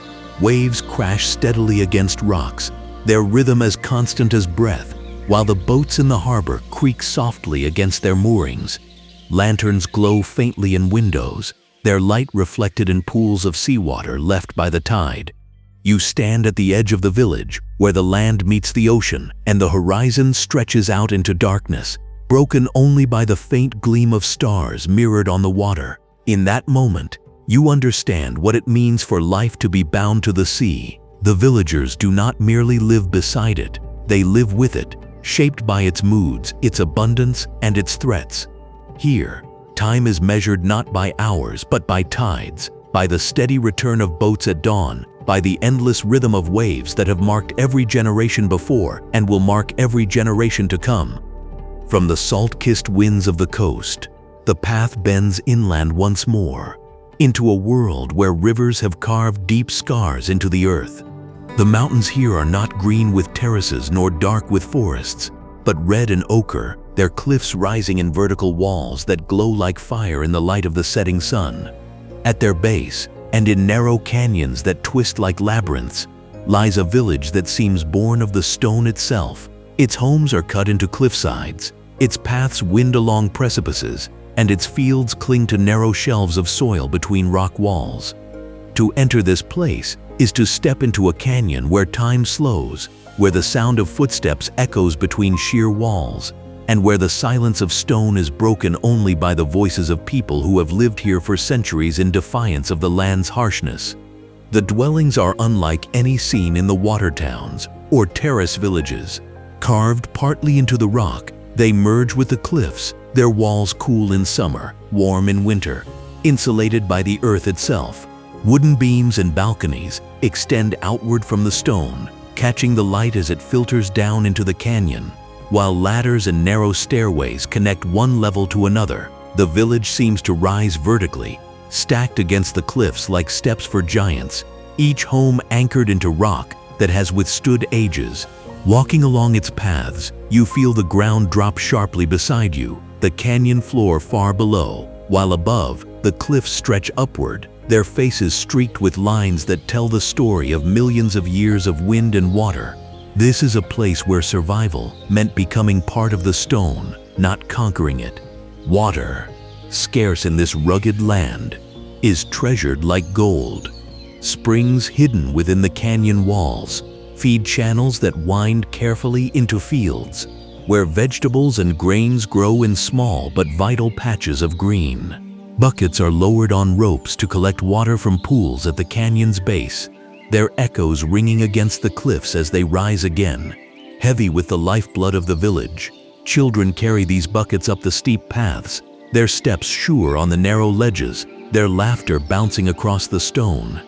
The ingenuity of the villagers is visible everywhere, in terraces carved into impossibly small ledges, in irrigation systems that guide every drop with precision, in the way homes are built to capture light while remaining shielded from storms that sweep violently through the gorge. Every detail is a testament to adaptation, to patience, to a relationship with the canyon that is as much respect as necessity. Life here has always been marked by endurance. Families share meals of millet, corn, and vegetables grown from their hard-won fields, accompanied by pickled roots and herbs gathered from the canyon's edge. Goats and chickens wander between homes, their sounds echoing strangely in the confined space, while dogs bark warnings that bounce off the cliffs in repeating waves. Tools are fashioned from wood and stone, their designs refined by centuries of trial and error. In the evenings, as the sun sinks behind the canyon walls, the light disappears suddenly, and lanterns are lit, their glow bouncing upward to paint the cliffs in gold. In those hours, the village gathers in courtyards to share stories, to sing songs that seem to belong to the canyon itself, their voices rising and multiplying as the stone returns them again and again. Festivals here are powerful in their intimacy. Drums beat against the canyon walls, their sound magnified into thunder that seems to shake the very stone. Dancers move in circles in the narrow squares, their garments dyed in deep reds and oranges that echo the cliffs towering above them. Fireworks crack open against the night sky, their light trapped and reflected in the canyon, so that the celebration feels doubled, tripled, carried endlessly into shadow. Rituals honor both ancestors and the land, with offerings placed at shrines carved into rock faces, incense curling upward into the night. These ceremonies remind the villagers of their connection to the stone, not just as walls and shelter, but as sacred guardians that have held them safe for centuries. When silence returns, it is complete. The canyon settles into shadow, the stars barely visible above the narrow slice of sky. Lanterns glow faintly from cliffside homes, like constellations inverted, while the river below murmurs softly in the darkness. Standing on a high ledge, you feel suspended between earth and sky, caught in a world where human life is written directly into stone. This village does not exist in spite of its environment, but because of it, shaped entirely by the cliffs that surround it, protected and constrained at once. Here, time is etched not into clocks or calendars, but into the rock itself, in layers that hold the memory of both nature and humanity. And as you leave, the echo of voices lingers, human, yet made eternal by the stone that has carried them for centuries.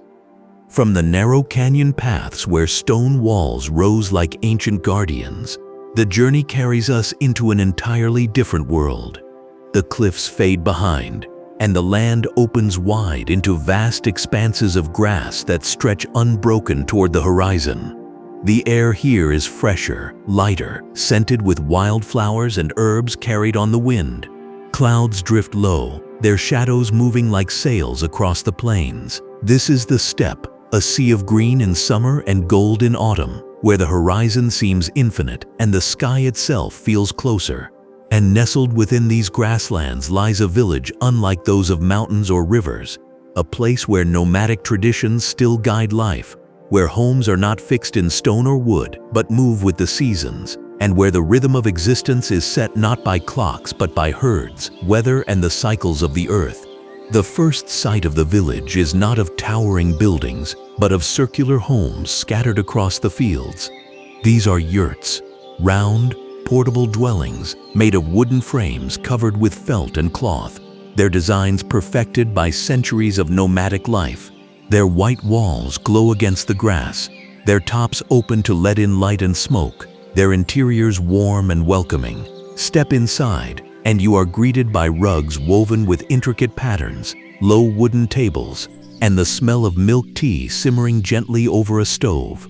These homes may appear simple from the outside, but within them lies a world of tradition, every item placed with care, every symbol carrying meaning, every corner reflecting a way of life inseparable from the land.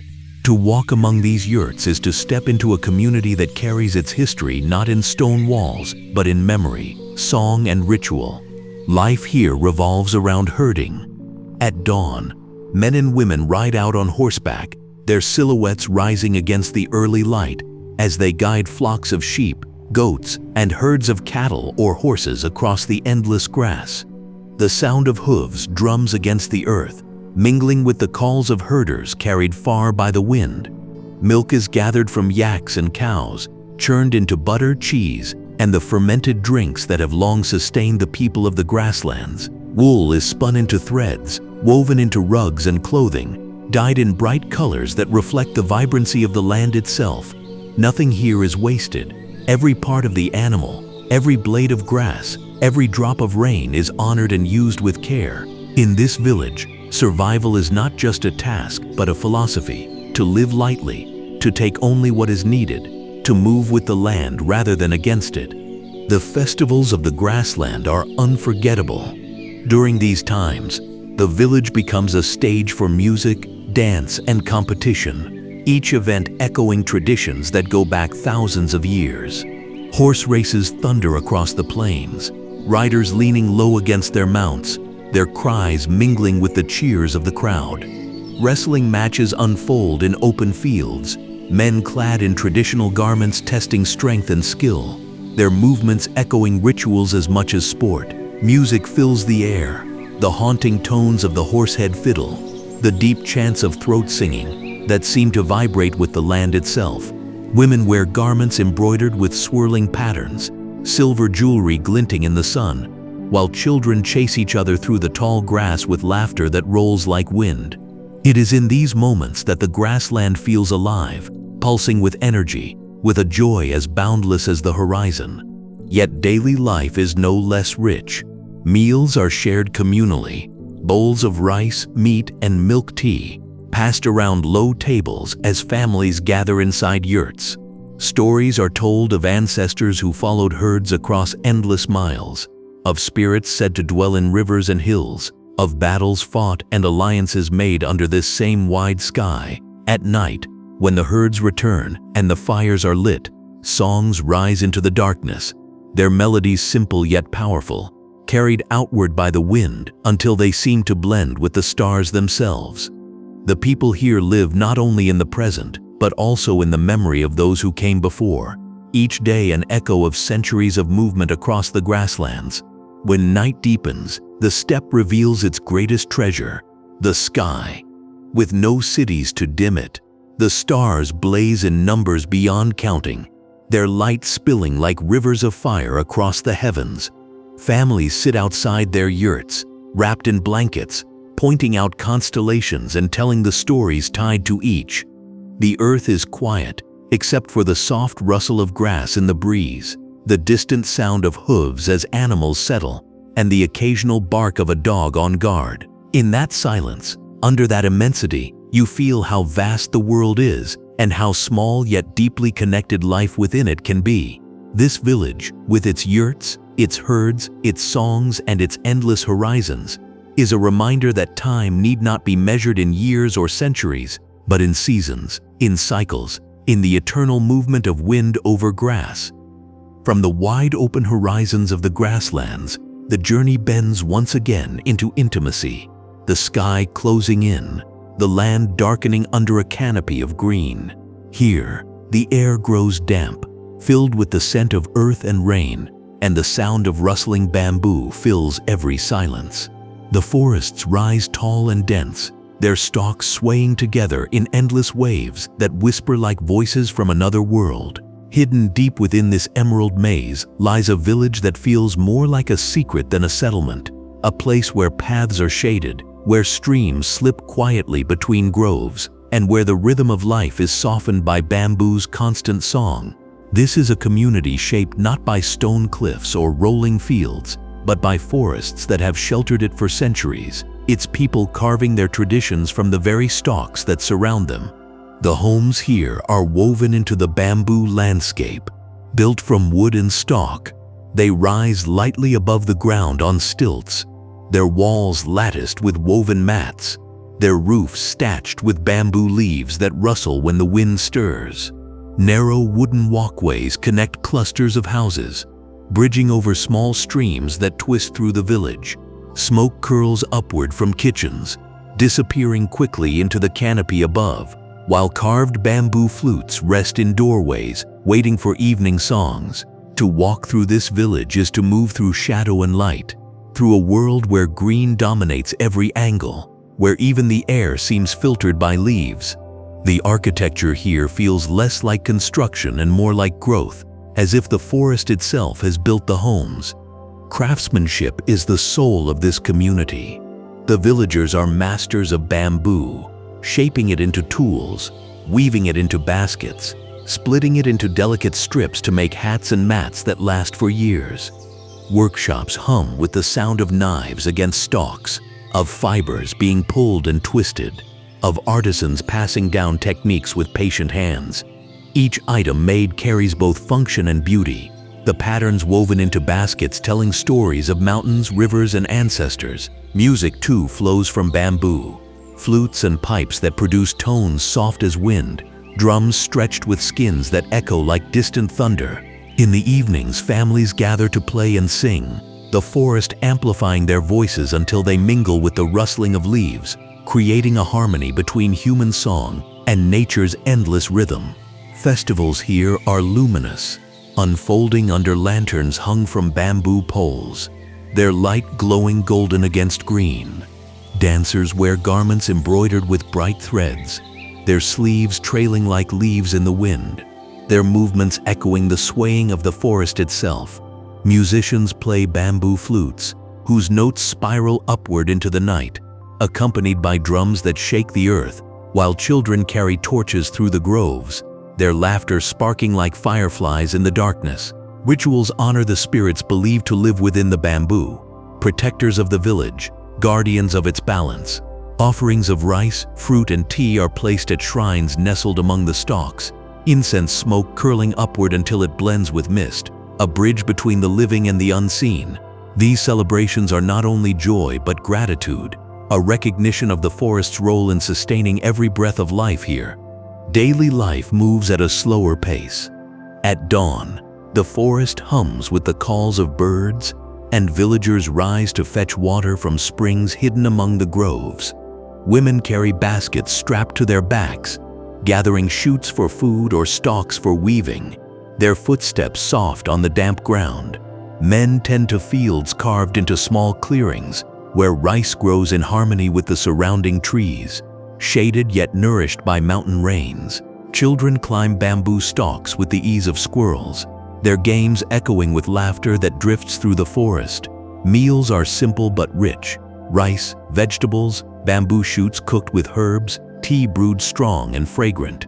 Every gesture, every task, feels guided by the forest, as though the bamboo itself whispers reminders of how to live gently, without taking more than is given. When night settles, the forest wraps the village in shadow and sound. Lanterns flicker in doorways, their glow reflected in the streams, while the rustling of bamboo becomes a constant lullaby. Sitting on a balcony, you watch fireflies pulse in the darkness, their brief sparks dancing in rhythm with the lantern light. Somewhere, a flute begins to play, its notes winding through the trees like threads of silver, delicate yet persistent. In that moment, you feel the presence of the forest as something greater than landscape, as a living partner in the survival of the village, its stalks sheltering, feeding, and inspiring generation after generation. Here, time is not measured in years but in growth rings of bamboo, in the cycle of shoots rising and falling, in the unbroken song of leaves swaying under wind. To leave this place is to carry the forest within you, a reminder that life can be both fragile and enduring when lived in harmony with the green embrace of the earth. From the cool shade of bamboo forests, the path turns northward once again, where the air grows drier, the sky broader, and the earth itself becomes the foundation for life. Here, on the edges of China's Great Loess Plateau, where winds have carried dust for millennia and carved the land into soft hills and gullies, lies a village that seems less built than sculpted. Its homes are not constructed from timber or stone, but carved directly into the earth, hollowed out of golden cliffs and slopes, their entrances opening like dark eyes into the hillside. To approach it is to see a landscape dotted with doorways, each leading not into a house above ground, but into a world beneath it. This is a village of caves, of families who live within the embrace of loess soil, a tradition so old it stretches back to dynasties long before the modern world could even imagine such a life. The dwellings, known as yaodong, are carved with surprising elegance. Their arched entrances, reinforced with brick or stone, curve smoothly, giving them both strength and grace. Step inside, and you find cool interiors, protected from the extremes of summer heat and winter frost, the thick loess walls acting as natural insulation. The rooms are simple, yet each carries the marks of generations. Low kang beds built from brick and heated in winter by small stoves beneath them. Shelves carved directly into the earth for storage. Walls decorated with paper cuttings or faded scrolls of calligraphy. Light filters softly through wooden lattices, casting patterns across the floor, while the air carries the scent of clay mixed with smoke from the hearth. These are not temporary shelters. They are homes that last centuries, lived in and passed down, their strength lying in the earth itself. The village sprawls across the slopes, each cluster of yaodong connected by winding paths carved into the gullies. Some families live in courtyard caves, where 3 or 4 arched homes face a central yard, enclosed by earthen walls. Children play in these yards, their laughter echoing against the loess, while elders sit in the shade, sharing stories of ancestors who dug the first caves here with little more than picks and shovels. Above, Fields stretch across the plateau, where wheat, millet, and corn grow in the dry soil, nourished by rains that come in bursts and disappear just as quickly. Terraces cut into the hillsides hold fruit trees, apples, pears, persimmons. Their branches heavy each autumn, their blossoms scattering in spring. Life here may appear austere, but it is bound to the rhythm of the earth in a way that feels profoundly stable, as if every breath is sheltered by the land itself. What makes this village extraordinary is not only its architecture but the continuity of its way of life. Families still cook on clay stoves, still use wells dug deep into the loess, still store grain in earthen pits that remain cool year-round. During festivals, the villagers gather in open squares to sing folk songs, accompanied by the beat of drums and the clash of cymbals, their voices rising above the gullies like wind itself turned to music. Dances mimic the movements of plowing and planting, celebrating both the hardship and the joy of agricultural life. Rituals honoring ancestors take place within the caves, where incense smoke curls against the arched ceilings, carrying prayers through the soil. These practices are not staged for visitors. They are woven into daily existence, as inseparable from the people as the homes they live in.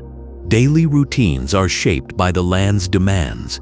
At dawn, men and women walk to the fields, carrying tools worn smooth by years of use, their silhouettes outlined against the golden slopes.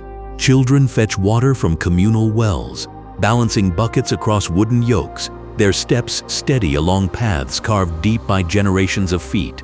Meals are simple but hearty: steamed buns, noodles hand-pulled and cut, vegetables grown in the dry earth, flavored with garlic and chili. In the evenings, families gather around the kang, the warmth from the brick bed seeping into their bones, while stories are told of emperors, soldiers, and farmers who once roamed these same hills.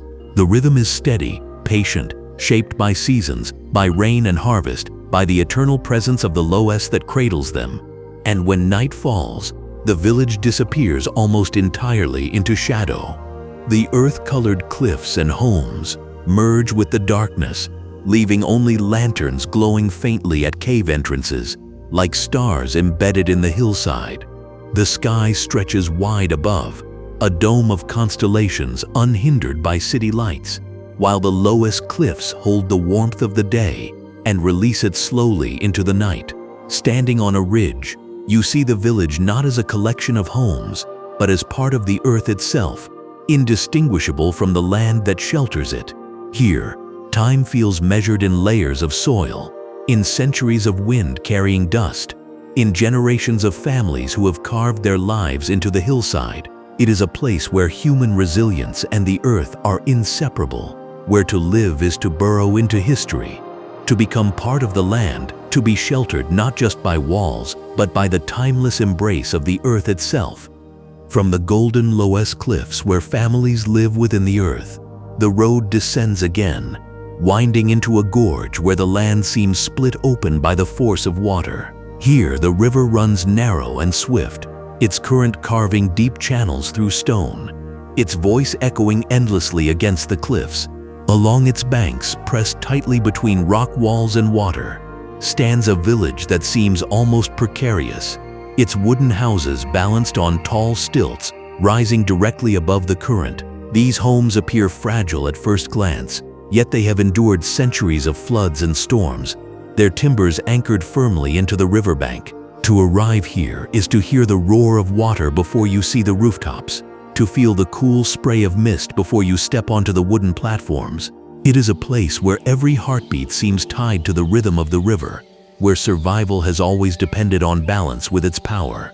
The stilt houses, known as diajalul, rise several stories high, their lower levels open to the air, their upper floors enclosed with wooden walls and tiled roofs. Balconies stretch outward, hanging above the water, where laundry dries in the sun, and villagers sit to mend nets or carve wood while the river flows endlessly below. The houses stand close together, their beams leaning at angles that create a patchwork of shadow and light, their stilts reflected in the water like tall reeds. Walking along the narrow wooden walkways that connect them, you hear the river rushing beneath, its sound constant and unyielding, as if reminding the villagers every moment of the force that both sustains and threatens them. These homes are not luxuries, they are fortresses against floods, designed by necessity, perfected by generations who learned how to live with water rather than against it. Life here is inseparable from the river. Fishermen set out at dawn in narrow boats, their oars cutting silently into the current, their nets cast with swift, practiced motions. Children grow up with the river as their playground, swimming in calmer pools, chasing one another along the banks, their laughter carried downstream. Women wash clothes at stone steps leading into the water, their hands moving rhythmically while they sing songs that echo across the gorge. Farmers cultivate narrow plots of land carved into terraces above the village, where corn, beans, and rice grow in small fields fed by irrigation channels diverted from mountain springs. Every action, every chore, seems accompanied by the river's constant presence, its murmur shaping the cadence of life like an eternal drumbeat. Cultural traditions here are as vibrant as the setting itself. Songs play a central role, passed down orally through families, their melodies rising above the river's roar during festivals. These are not simple tunes, but layered harmonies, sung in call and response, weaving stories of love, loss, and survival into soundscapes as rich as the gorge itself. During celebrations, villagers gather in the square beside the river, dressed in embroidered garments adorned with silver ornaments that shimmer like water in sunlight. Dancers move in circles, their steps measured and powerful, while musicians strike gongs and drums whose echoes bounce from cliff to cliff, magnifying the rhythm until it feels as though the entire gorge is vibrating with life. The river does not drown out the music, it joins it, amplifying the voices until they seem to belong to both people and water together. Daily routines reflect the intimacy of this relationship. Meals are prepared with the river's bounty. Fish stewed with herbs, freshwater shrimp cooked with garlic, vegetables grown in the terraces above. Tea brewed from mountain leaves fills the air with fragrance, its steam mingling with the mist rising from the river below. At night, families sit on balconies overlooking the water, lanterns glowing softly around them, their conversations blending with the endless murmur of the current. Children fall asleep to its rhythm, their dreams shaped by the same sound their ancestors heard centuries ago. It is a kind of continuity that feels almost impossible in the modern world, a life not merely beside nature, but within it, each day shaped by forces larger than any single person. And when darkness deepens, the gorge transforms into something timeless. The cliffs rise like black walls on either side, the stars above reflected faintly in the river below. Lanterns flicker from the stilts, their light trembling on the water, while the roar of the river becomes softer, almost like a lullaby. From somewhere in the village, a song begins, low at first, then rising, joined by other voices, until the gorge itself carries the sound in endless echoes. In that moment, you realize the truth of this place. It is not frozen in time because it resists the world, but because it has always lived in harmony with the one force that cannot be resisted, the river. Here, life is both fragile and enduring, as constant as the water that shapes the land, as fleeting and eternal as the echoes that never die in the gorge. From the gorge where stilt houses lean over rushing waters, the journey presses north, where the land grows colder, the rivers slow into wide, glassy flows, and the forests thicken into endless stretches of pine and birch. The air here carries the crisp bite of long winters, the sky arching pale and vast, while smoke rises steadily from chimneys to mark the presence of homes in the distance. Nestled at the edge of these forests lies a village unlike the carved caves of the Loess Plateau or the floating bridges of the south. Its houses are built from heavy logs, dark with age, their roofs steep to shed snow, their walls thick against the freezing winds. To arrive here is to step into a world where survival has always meant warmth of fire, of food, of community, and where traditions glow as brightly as the hearths within. The homes stand solid, each one constructed from pine or larch, harvested from the surrounding forest. Logs are stacked horizontally, their joints locked with precision, their gaps sealed with moss or clay to keep out the winter cold. Roofs are sharp-angled, built to carry the weight of snow, while small windows let in slivers of light. Step inside, and you are enveloped by the scent of wood smoke and resin, by the glow of firelight against rough timber walls. Kang beds built of brick stretch along one side of the room, heated beneath by stoves that keep families warm even through nights when the temperature outside drops far below freezing. Every detail of these homes reflects generations of knowledge, each adaptation shaped by the demands of long winters and the bounty of the forest. Life here is measured by the seasons, each one demanding its own rhythm. In summer, villagers gather berries and mushrooms from the forests, hunt game, and cut timber for repairs. In autumn, the fields yield grains and potatoes, stored carefully for the months when the land will sleep under snow. Winter is long and harsh, but it is also a time of gathering, when families spend evenings around the fire, telling stories and sharing meals that warm both body and spirit.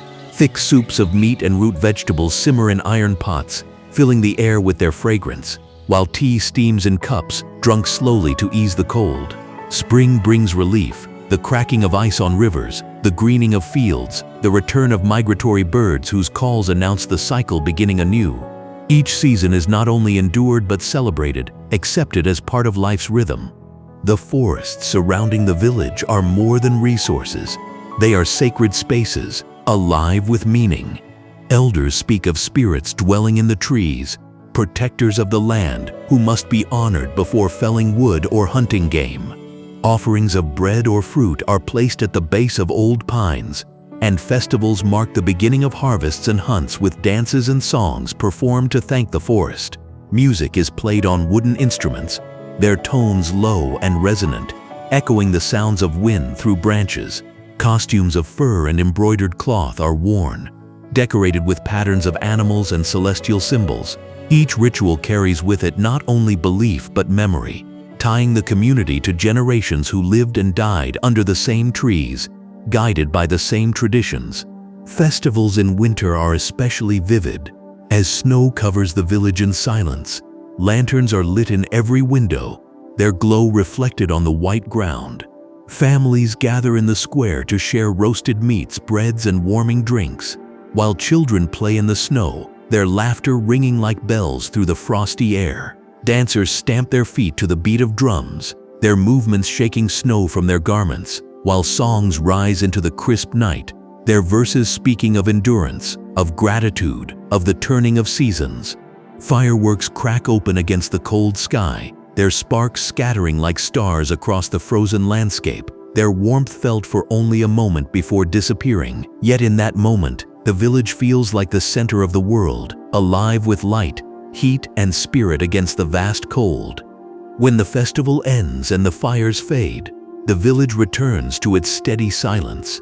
Snow drifts against the log walls, the forest stands dark and endless beyond, and the stars blaze with a sharp clarity in the frozen sky. Inside, families rest on heated kang beds, wrapped in blankets, their breath steady in the warmth of their homes.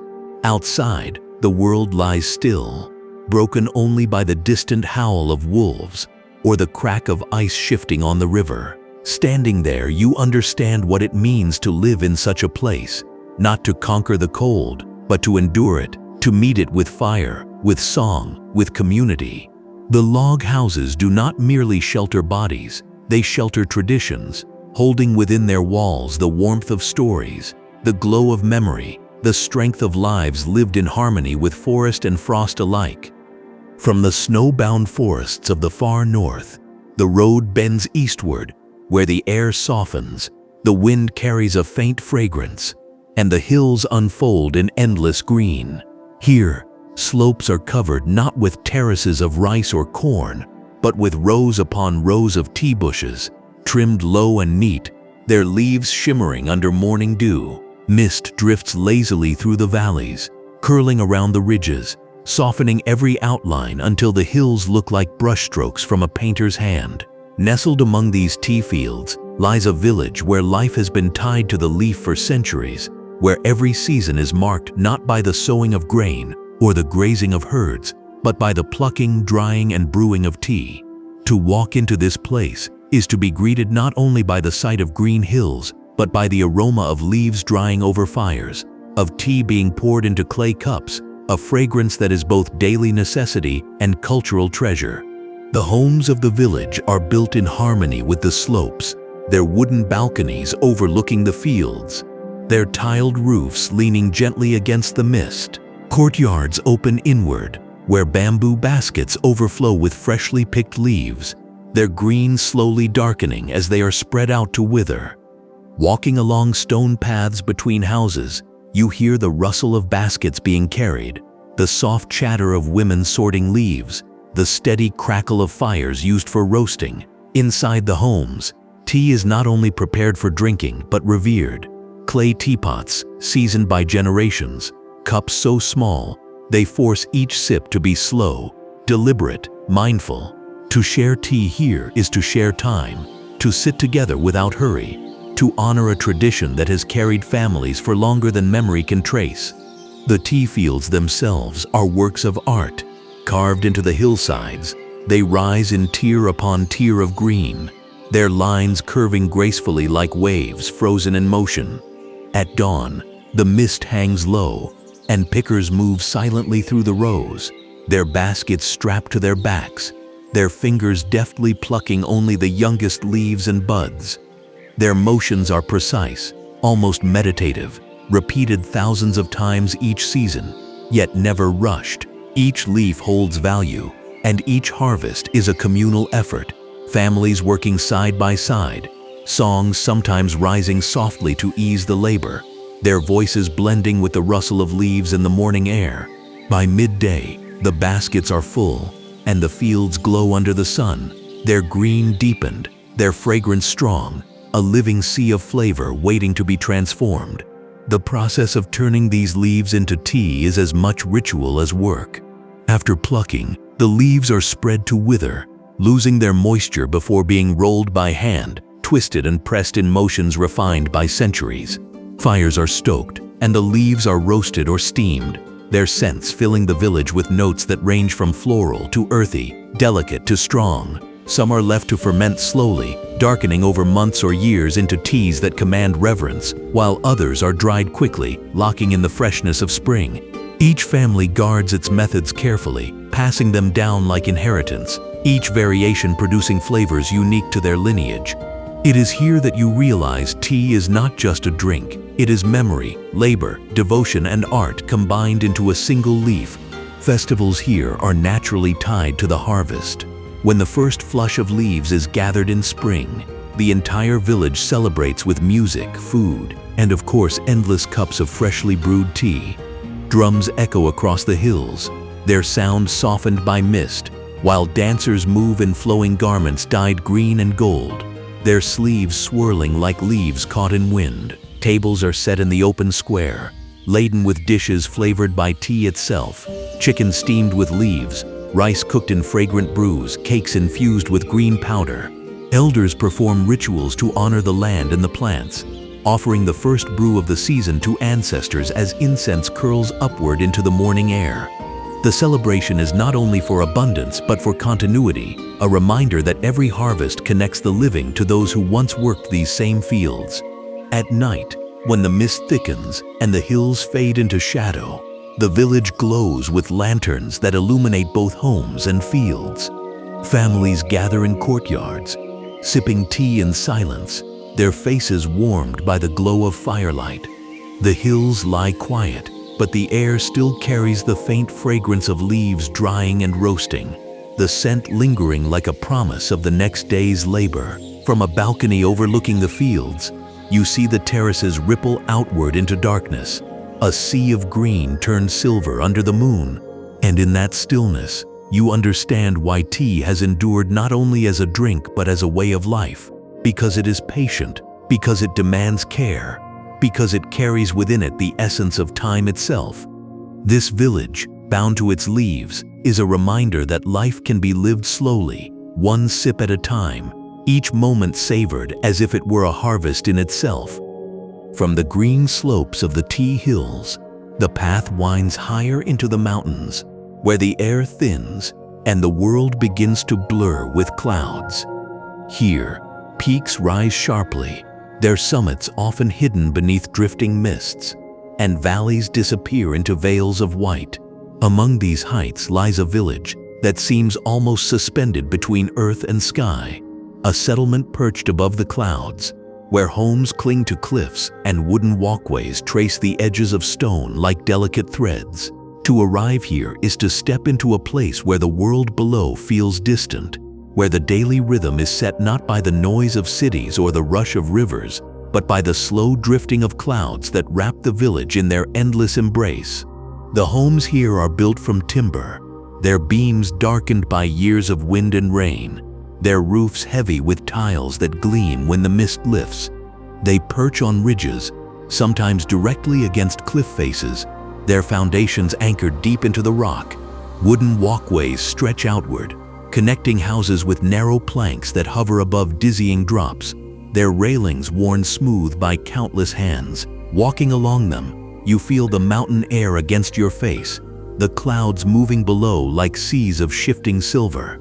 The village feels fragile, precarious, yet it has endured for centuries, built not to dominate the mountain but to live within it, balanced between danger and beauty in a way that humbles everyone who visits. Daily life here is shaped by the isolation. Fields are carved into terraces wherever soil permits. Small plots of rice, millet, and vegetables that ripple green against the slopes. Families tend goats and chickens, their calls echoing across the valleys, their sounds softened by the mist. Water is collected from springs that emerge from the mountainside, flowing cold and clear into stone basins. The villagers rise early, their footsteps muffled by fog, and return in the evenings to courtyards that glow with firelight. Meals are hearty and simple, bowls of steaming rice, wild herbs gathered from the cliffs, meat smoked slowly over wood fires. The rhythm of the day is patient, unhurried, shaped by weather and season rather than by clock or calendar. The clouds themselves play a role in the village's traditions. Elders speak of them as spirits, as veils between worlds, as blessings that nourish the fields with moisture and shield the people from outsiders' gaze. Festivals are held when the mist is at its thickest, with rituals performed to honor the mountains and the clouds that crown them.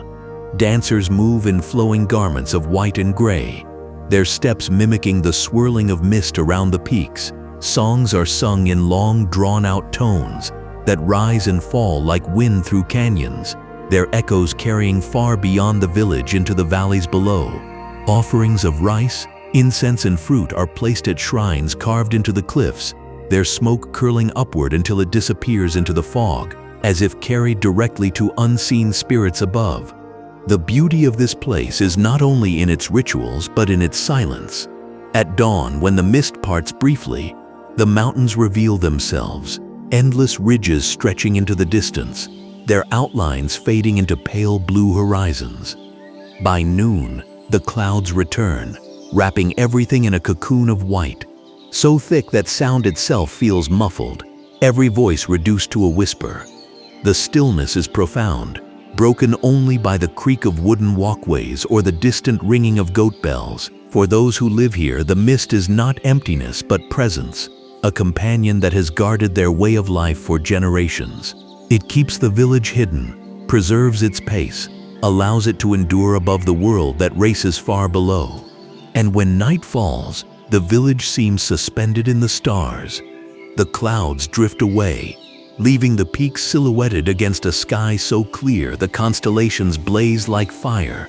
Lanterns flicker in the wooden homes, their glow reflected faintly in the beams of walkways that hang over the abyss. Families sit together around fires, sharing stories that tell of ancestors who first climbed these cliffs and chose to stay, of spirits that dwell in the mountains, of lessons carried through centuries of mist. In that stillness, you realize that this village endures not despite its remoteness but because of it. Above the clouds, life is measured in patience, in resilience, in harmony with the elements. Here, time does not rush, it drifts, like the mist itself, endlessly reshaping, endlessly returning, always holding the village within its embrace. From the high ridges where clouds drift like seas beneath wooden walkways, the path descends once more, following streams that gather speed as they tumble from the mountains into gentler valleys below. Here the air grows warmer, the land softens, and rivers flow calm and clear, winding through fields and groves before reaching a village that feels at once modest and deeply refined. It is a place where stone bridges arch gracefully over water, their reflections forming perfect circles, and where the sound of ink brushes on paper mingles with the calls of birds in the trees. This is not a village of grand fortifications or towering towers, but of scholarship, of craftsmanship, of traditions tied to ink, paper, and calligraphy that have endured for centuries. To enter it is to step into a world where the written word is not only art, but a way of life.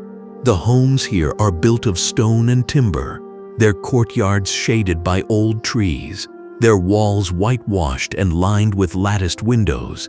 Many stand beside the river, their balconies leaning over the water as if listening to its whispers. In workshops scattered through the village, families still produce ink and paper, using methods handed down for generations. Step inside one, and you see wooden vats filled with pulp, bamboo screens lifted carefully to catch fibers, sheets pressed and dried under the sun until they glow pale and smooth. In another, you find blocks of pine soot mixed with glue, shaped slowly into ink sticks, their surfaces polished until they shine like black mirrors. The air is filled with the faint fragrance of resin and smoke, a scent that clings to the village as its signature, as enduring as the river itself. The bridges are the soul of this place, built centuries ago from stone. They span the river in arcs that seem almost weightless, their steps worn smooth by countless feet.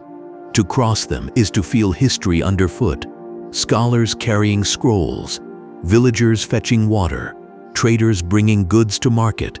Today, children chase one another across their spans, their laughter echoing against the stone, while elders lean on railings, watching fish dart in the currents below.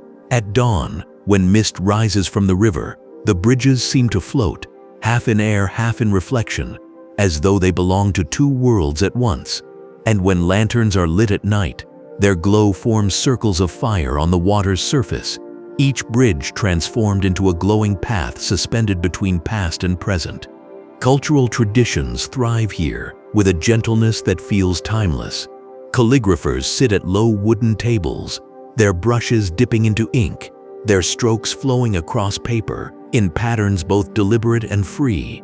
Each character carries weight, not merely as words, but as expressions of spirit, balance, and philosophy. Students gather around teachers, their voices low, repeating lessons of brush control, rhythm, and form. The riverbanks sometimes serve as impromptu galleries, with calligraphy hung to dry in the breeze, poems fluttering softly like leaves. Music, too, flows gently, the sound of the chin or the flute drifting from open courtyards, mingling with the rustle of bamboo and the murmur of water. Here, art is not luxury, but daily necessity, woven into the fabric of life as naturally as food or shelter. Festivals bring these traditions to life in vivid form. During cultural celebrations, the bridges are lined with stalls where artisans display their ink sticks, brushes, and scrolls, their work admired and exchanged. Lanterns are released into the night sky, while poets recite verses by the river, their words amplified by the water's quiet echo. Dancers in flowing garments perform beside the bridges, their movements slow and deliberate, echoing the grace of brush strokes. Tea is brewed and poured endlessly, its aroma mingling with the faint scent of pine soot from ink workshops. These festivals are not spectacles staged for outsiders, but affirmations of identity, celebrations of the craft that has sustained the village for centuries, binding it to the broader currents of China's cultural heritage. And when the festivities fade, the village returns to its tranquil rhythm. Lanterns dim, the river flows on, and the ink workshops settle into quiet hums of labor. The bridges stand in silence, their arches mirrored in the dark water, their stones holding the memory of every step taken across them. Families gather in courtyards, sipping tea, reading aloud by lantern light, their voices soft against the night. The air carries the scent of paper drying, of ink freshly ground, of history preserved not in monuments but in words. In that stillness, you realize that this village has endured not by resisting change, but by holding steadfast to its essence. The belief that beauty lies in balance, in patience, in the careful stroke of a brush on paper. Here, time flows as gently as the river, steady, unhurried, eternal, carrying with it the ink of centuries and the memory of every hand that shaped it. From the quiet river village where ink and paper still shape daily life, the road at last begins to close, winding gently through valleys, forests, plains, and mountains, back through every place we have walked together. Along the way, each village lingers in memory. The water towns where stone bridges mirrored themselves in canals, the stilt houses that clung to cliffs and rivers, the tea fields rippling with mist, the log cabins glowing against northern snows, the bamboo groves whispering with music, the earthen caves carved into golden loess, and the terraces that turned mountains into stairways toward the sky. Each one was different, each one a world unto itself, and yet together they tell a single story, a story of resilience, of continuity, of life lived in harmony with the land.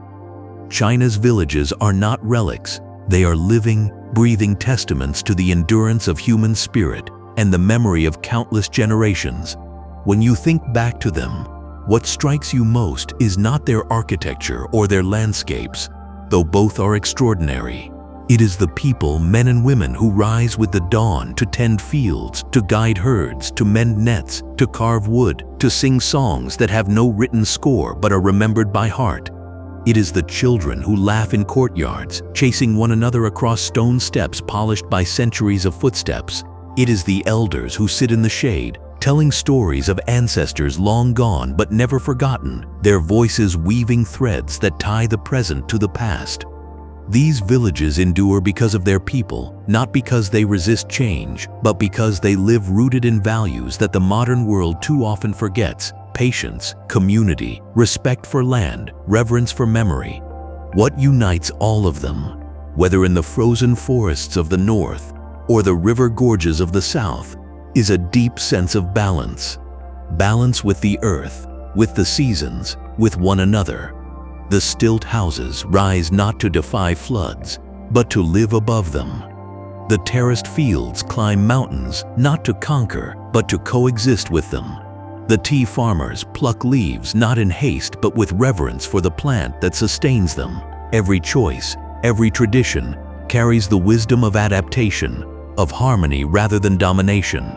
To walk through these villages is to be reminded that life does not have to move at the speed of machines, that beauty lies in cycles rather than in straight lines, and that the most enduring legacies are built not in stone alone, but in memory, in ritual, in song. And yet there is also fragility.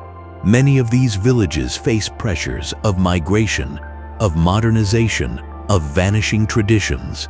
Young people leave for the cities, seeking opportunities, while elders remain to tend the land, their numbers slowly dwindling. Some traditions risk being forgotten, some songs left unsung, some crafts lost to time, and still there is hope, because wherever these villages survive, they carry with them something that no skyscraper can replace: a way of living that honors history, that finds wealth in community rather than in possession, that measures time in seasons and stories. In their survival lies a lesson for all of us, a reminder of what it means to belong to a place, to carry the wisdom of ancestors forward without letting it fade. As we leave this journey, I want you to imagine not just the sights but the sensations you have carried with you. The cool mist of rice terraces at dawn, the warmth of a kang bed glowing in a loess cave on a winter's night, the roar of waterfalls beside wooden bridges, the scent of bamboo smoke rising in a quiet grove, the taste of tea sipped slowly in a courtyard shaded by centuries-old trees. These are not just memories of places, they are experiences of life itself. experiences that connect us to something larger, older, more enduring. They remind us that wonder is not always in the grand or the famous. Often it waits quietly, hidden in villages that still breathe with the rhythm of centuries.